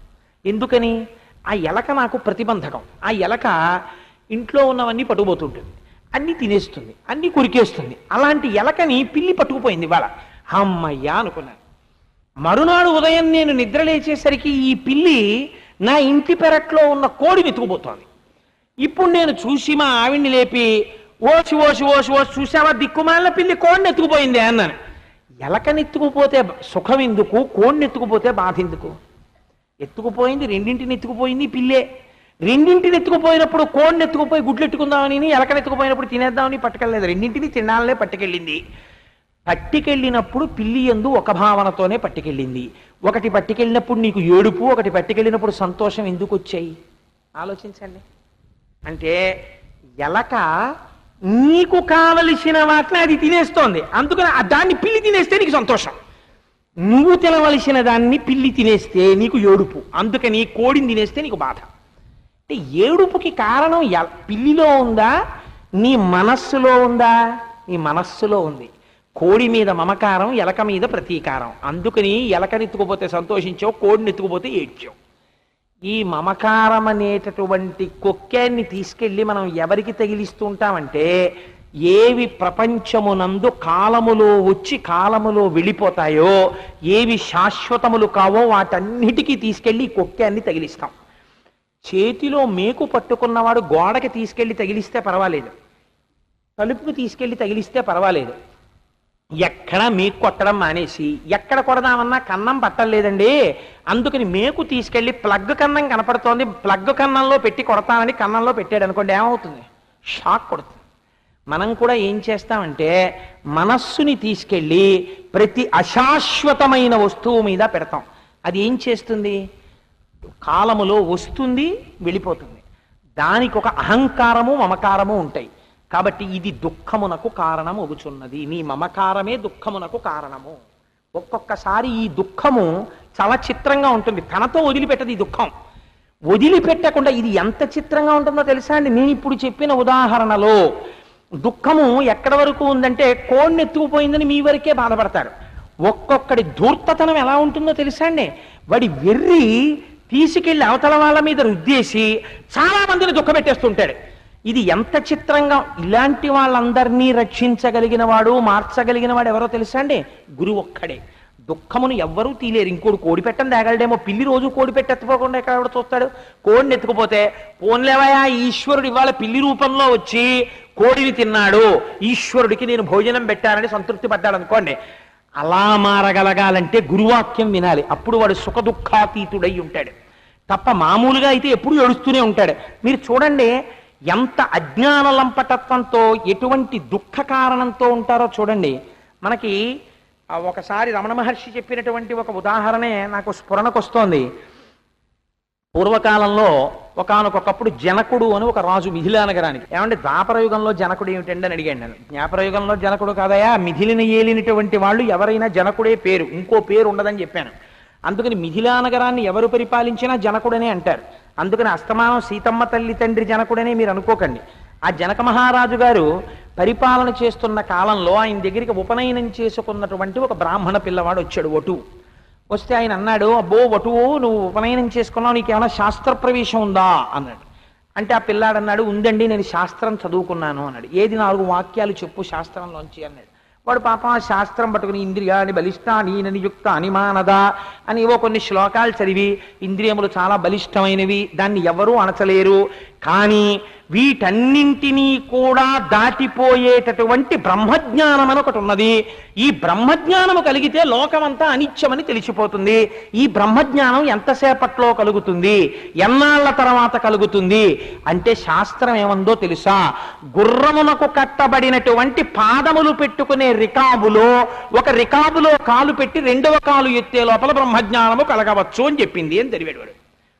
రాజన్నాడు ఆగు అన్నాడు. రికాబ్ అంటే గుర్రానికి ఓ తాడేసి రెండు పక్కల రెండు డీల్ లాంటివి కడతారు ఇనపవి. ఓ దాంట్లో కాలెట్టి పైకెక్కి రెండో కాలు అటువైపు కేసి గుర్రానికి ఉన్న అటువైపు ఇనప డీ లాంటి దాంట్లో పెడతారు, రికాబులు అంటారు. ఒక దాంట్లో కాలు పెట్టి రెండవ కాలు ఎత్తే లోపల బ్రహ్మజ్ఞానము రావచ్చు అని చదివాడు. ఆగన్నాడు రాజు. ఏమిటి, గుర్రం రికాబులో కాలు పెట్టి కాలెత్తే లోపల బ్రహ్మజ్ఞానం వస్తుందా? నా గుర్రాన్ని పట్టండ్రా, వీడు నాకు బ్రహ్మజ్ఞానం ఇస్తాడేమో చూస్తానన్నాడు. అంటే ఆ పిల్లాడు అన్నాడు, అయ్య బాబోయ్ నేను అలా ఇవ్వలేనండి అన్నాడు. మరి ఎందుకు చదివావు ఆ పుస్తకంలోంచి అన్నాడు. అందులో ఉంది నేను చదివానన్నాడు. నువ్వు ఇవ్వలేకపోతే అది తప్పు అని అన్ని పుస్తకాల్లో ఆ వాక్యం కొట్టయిపోయింది అన్నాడు. అంటే ఆ పిల్లాడు అన్నాడు, నేను మీకు బ్రహ్మజ్ఞానం ఇవ్వలేకపోయాను కాబట్టి పుస్తకంలో ఉన్నది తప్పు శాస్త్రంలో ఉన్నది తప్పు అనకూడదండి. అలా పుచ్చుకోవడానికి మీకు ఇవ్వడానికి నాకు సమర్థత లేకపోవచ్చు, కానీ శాస్త్రం మాత్రం ఖచ్చితం, అది సత్యం అన్నాడు. నువ్వు చేయకపోగా అది సత్యం అంటావా, వీడిని తీసుకెళ్లి కారాగారంలో బారేయండి అన్నాడు. అప్పటి నుంచి ఊళ్ళో ఎవడైనా బ్రాహ్మడు ఉంటే వాడిని అందరినీ పిలిచేవాడు. గుర్రమునకు ఉన్న ఒక రికాబులో కాలు పెట్టి వేరొక కాలు ఎత్తే లోపల బ్రహ్మజ్ఞానం వస్తుందని పుస్తకంలో ఉందా అని చూపించేవాడు. అవునండి ఉంది ఇక్కడ అనేవారు. ఏది నా గుర్రం పట్టుకొస్తాను నాకు ఇప్పించి బ్రహ్మజ్ఞానం అన్నాడు. అయ్యో అలా కుదరదండి అనేవారు, తోసి జైల్లోకి అనేవాడు. ఇలా బ్రాహ్మణ అన్నవాడు లేడు రాజ్యంలో, అందరినీ జైల్లో పెట్టాడు. ఓసారి అష్టావక్ర మహర్షి అటుగా వస్తున్నారు, ఆ రాజ్యంలోంచి వెళ్ళిపోతున్నారు. వెళ్ళిపోతూ రాజ్యానికి బయట పొలిమేరలో కూర్చున్నారు. ఆయన కూర్చుని ఉంటే అటుగా వెళ్ళిపోతున్న బాటసారులు చూసి, అయ్యో మీ మెళ్ళలో చూస్తే యజ్ఞోపవీతం కనపడుతోంది, శిఖ కనపడుతోంది, బ్రాహ్మణుల్లా ఉన్నారు, ఈ రాజ్యంలోకి వెళ్ళారంటే మాత్రం ఖైదులో వేస్తారన్నారు. ఎందుకు వేస్తారన్నాడు. గుర్రం రికాబులో కాలు పెట్టి రెండవ కాలు ఎత్తే లోపల బ్రహ్మజ్ఞానం వచ్చును అని నిరూపించమంటాడా రాజన్నారు. అంతే కదా నిరూపిస్తానన్నాడు. అని వెళ్ళిపోయాడు ఆయన లోపలికి.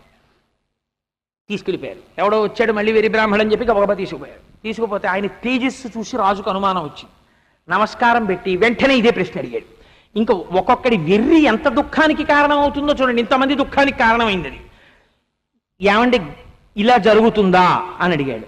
అంటే అష్టావక్ర మహర్షి అన్నారు, ఎందుకు జరగదు, శాస్త్రంలో ఉంది కాబట్టి అది సత్యమే అన్నాడు. అయితే మొదలెట్టేశాడు, గుర్రం పట్టుకొస్తానని నాకు నిరూపిస్తారా అంటే రాజుగా అష్టావక్ర మహర్షి అన్నారు, తప్పకుండా నిరూపిస్తారు, అది పెద్ద విశేషం ఏముంది, కానీ నిరూపించడానికి ముందు ఒక లక్షణం ఉండాలి. నేను నిరూపించగలనని నువ్వు నన్ను నమ్ముతున్నావా, నా మీద నీకు గురుందా? నమ్ముతున్నాను అన్నాడు. నువ్వు నమ్ముతున్నావని నేనెలా నమ్మను? నువ్వు నమ్ముతున్నావని నేను నమ్మాలంటే నువ్వు జైల్లో పెట్టిన బ్రాహ్మణులందరినీ విడుదల చేయి నమ్ముతానన్నారు. అయితే విడుదల చేసేస్తానని విడుదల చేసేసాడు. ఇప్పుడు ఒక గురువు యొక్క అనుగ్రహం ఎంతమంది బ్రాహ్మణుల యొక్క దుఃఖాన్ని తీర్చిందో చూడండి. విడిచిపెట్టేసిన తర్వాత నాకు ఇప్పుడు మరి బ్రహ్మజ్ఞానం నేర్పండి అన్నాడు. ఇది గుర్రం దాని రికాబులో కాలు పెట్టాలి కదా అన్నాడు. దానికి ఉంది తెప్పిస్తాను గుర్రాన్ని. బ్రహ్మజ్ఞానం అంటే అడవిల్లోనూ వాటిల్లోనూ చెట్ల కింద కదా చెప్తారు, అడవికి పోదాం అన్నాడు. వీడి వెర్రిలా ఉందనుకుని అష్టావక్ర మహర్షి అన్నారు, దానికే ఉంది అలాగే పద అడవికి అన్నారు. ఓహో పెద్ద సైన్యం చతురంగ బలాలతోటి తన గుర్రం వేసుకుని వెళ్ళాడు. వెళ్ళి అష్టావక్ర మహర్షిని పిలిచాడు. ఇదిగో గుర్రం రికాబులో కాలు ఎడుతున్నాను, రెండో కాలు ఎత్తే అప్పటికి బ్రహ్మజ్ఞానం రావాలన్నాడు. ఆయన అన్నాడు, అందుకే కదా మన ఇద్దరం వచ్చింది, ఎందుకని మాటలు అడుగుతావు, కానీ నాకు విషయం తెలియట్లేదు, నీకా బ్రహ్మజ్ఞానం వీళ్ళందరికీనా అన్నాడు. నాకే అన్నాడు ఆయన. మరి వీళ్ళందరూ ఎందుకు వచ్చారన్నాడు. అయితే పంపించేయినా అన్నాడు. పంపించేయి, నువ్వు నేను ఉందాం చాలన్నాడు. అయితే ఎవరే మీరు అందరూ వెళ్ళిపోండిరా రాజధానికి అన్నాడు. ఒక్క అష్టావక్ర మహర్షి మహారాజు మిగిలారు. ఈయన గుర్రం యొక్క రికాబులో కాలు పెట్టు అన్నాడు మహర్షి. పెట్టాడు. రెండో కాలు ఎత్తడానికి సిద్ధంగా ఉన్నావా? ఉన్నాను. అయితే ఇప్పుడు నేను నీకు బ్రహ్మజ్ఞానం చెప్పేస్తున్నాను కదా, నేనెవరు, మీరు నాకు గురువు, మరి దక్షిణేది అన్నాడు. ఏం కావాలి మీకు అన్నాడు. చేతిలో ఏం లేదు. అంటే నువ్వు ఏమి ఇవ్వగలిగితే ఇప్పటికిప్పుడు అది ముందిచ్చేయి అన్నాడు. మనోవాక్కాయములు మూడింటిని మీకు ఇచ్చేస్తున్నాను అన్నాడు. ఇది నిజమేనా? నిజమే. అయితే బ్రహ్మజ్ఞానం వస్తుంది, వచ్చి చెప్పేస్తాను, అలా ఉండని వెళ్ళిపోయాడు ఆయన. మనస్సు ఇచ్చాడు, వాక్ ఇచ్చాడు, కాయం ఇచ్చాడు గురువుగారికి. గురువుగారు వచ్చి మళ్ళీ కదలమంటే కానీ కదలకూడదు, అలాగే ఉన్నాడు బొమ్మల్ని. సాయంకాలం అయిపోయింది, రాజురాడు, సైన్యం అంతా వచ్చారు, బొమ్మల్లే అలా ఉన్నాడు గుర్రం రికాబులో కాలిట్టి. ఏంటంటే రాజుగారిని కదిపారు, బొమ్మలాగే వచ్చాడు బయటికి. అలాగే పట్టుకెళ్ళి పడుకోబెట్టారు, నోట్లో అన్నం పెట్టారు, తినడం, నీళ్లు పోశారు, మింగడం.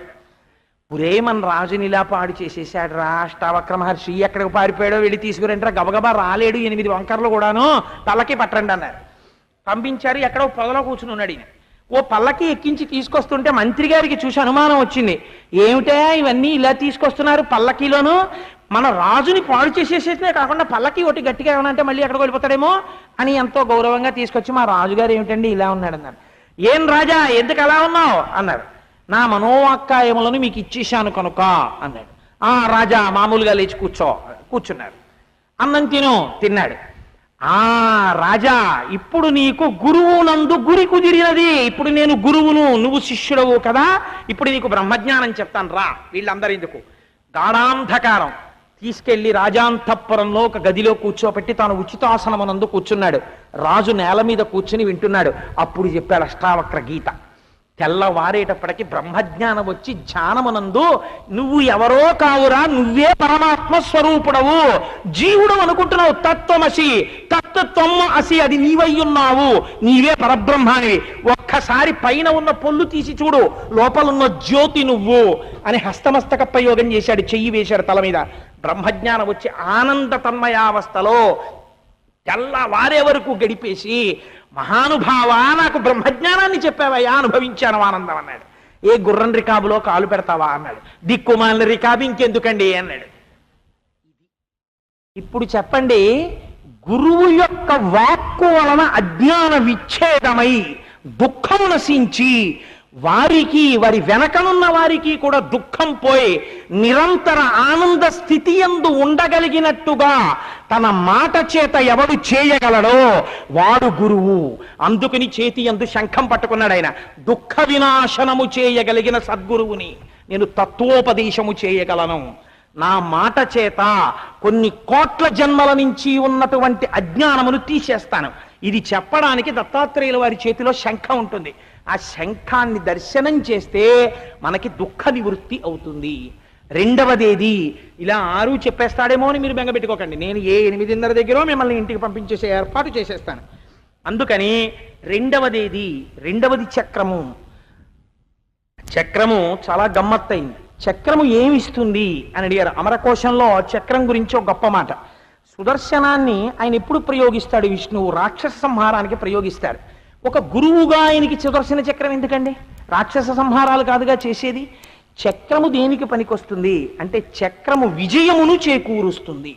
విజయమును చేకూర్చుట అనగా ఏమి అంటే, విజయమును చేకూర్చుట అంటే మనిషికి అపజయము దేని వలన, అపనమ్మకము వలన. శాస్త్రవాక్యమునందు గురువాక్యమునందు నిబద్ధత అంత గబుక్కుని కుదరదు, కదులుతూ ఉంటుంది. చక్రము అంటే మన ఇంద్రియములు ఎప్పుడూ కూడా లౌకికమైన సుఖాన్నే కోరుతాయి. కన్ను చూడకూడని దాన్ని చూడమంటుంది, చెవు వినకూడని దాన్ని వినమంటుంది. దీన్ని మారుస్తాడు గురువు తన బోధ చేత. వాటి వలన లంపటమునందు పడుతున్నావు, ఈ ఇంద్రియములతో ఈశ్వరుణ్ణి చూడు, ఈశ్వరుణ్ణి సేవించు, ఈశ్వర తీర్థాన్ని తీసుకో అని చెప్తాడు. ఇప్పుడు ఈ ఇంద్రియములు దేనికి ఉపయోగపడుతున్నాయి? విజయమునకు ఉపయోగపడుతున్నాయి. ఏ విజయము?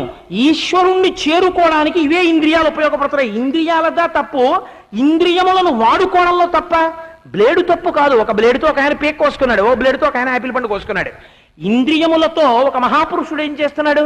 పరమేశ్వరుణ్ణి చూసి, అబ్బా ఆపాదమస్తకం ఆ స్వామిని చూస్తుంటే పరవశించిపోతున్నానని ఈ కన్నులతో చూసిన దాన్ని ఇక్కడ గుర్తు పెట్టుకుని తదేకంగా చూస్తూ పరవశించిపోతున్నాడు. వేరొకడు ఇదే కన్నులతో చూడకూడని వస్తువులను చూసి తనలో ఉన్నటువంటి సమస్త తేజస్సుని కోల్పోయి ఎప్పుడు ఆ లంపటమనందు పడి నశించిపోతున్నాడు. ఆయనది కన్నే, ఈయనది కన్నే. ఈ కన్నుతో ఈయన ఉద్ధరింపబడుతున్నాడు, అదే కంటితో ఆయన నశించిపోతున్నాడు. ఎందువల్ల నశించిపోతున్నాడు? లోపల ఆ కంటిని ఎలా ఉపయోగించుకోవాలో తెలియని తనంతో పాడైపోతున్నాడు. ఈ తెలియగలిగిన తనం ఎక్కడి నుంచి వస్తుంది? గురువాక్యము చేత వస్తుంది. మీకు నేను దీనికి ఒక చిన్న ఉదాహరణ చెప్తాను, చెప్తే మీరు తొందరగా పట్టుకోగలుగుతారు. ఈ ఆసిలేషన్స్ అంటాం, అంటే గురువాక్యమునందు ఒక స్థిరమైన నమ్మకం కలగకపోవడం అన్నది ఒక చిత్రమైనటువంటి సందర్భంలో ఈ నెల రామకృష్ణ ప్రభలో వచ్చింది ఈ విషయం. నేను ఈ మధ్యకాలంలో తిరుపతి వెళ్ళినప్పుడు ఒకసారి ఆ మ్యాగజైన్ ఎందుకో బహుశా ఐఎమ్ కరెక్ట్ చెన్నై స్టేషన్లో అనుకుంటాను తీసుకుంటే నాకు కనపడింది, అది నాకు జ్ఞాపకానికి వచ్చి ఇప్పుడు మీ ముందు ప్రస్తావన చేస్తున్నాను. మధుసూదన సరస్వతి అని ఒక మహానుభావుడు అద్వైతంలో ఆయన పరమనిష్ఠాగరిష్ఠుడు. అటువంటి మధుసూదన సరస్వతి ఒకనకొకప్పుడు చిన్నతనంలో ఉండగా ఒక యోగి పురుషుడు వాళ్ళ గ్రామానికి వస్తే ఆ యోగి పురుషుడికి వెళ్ళి నమస్కరించారు.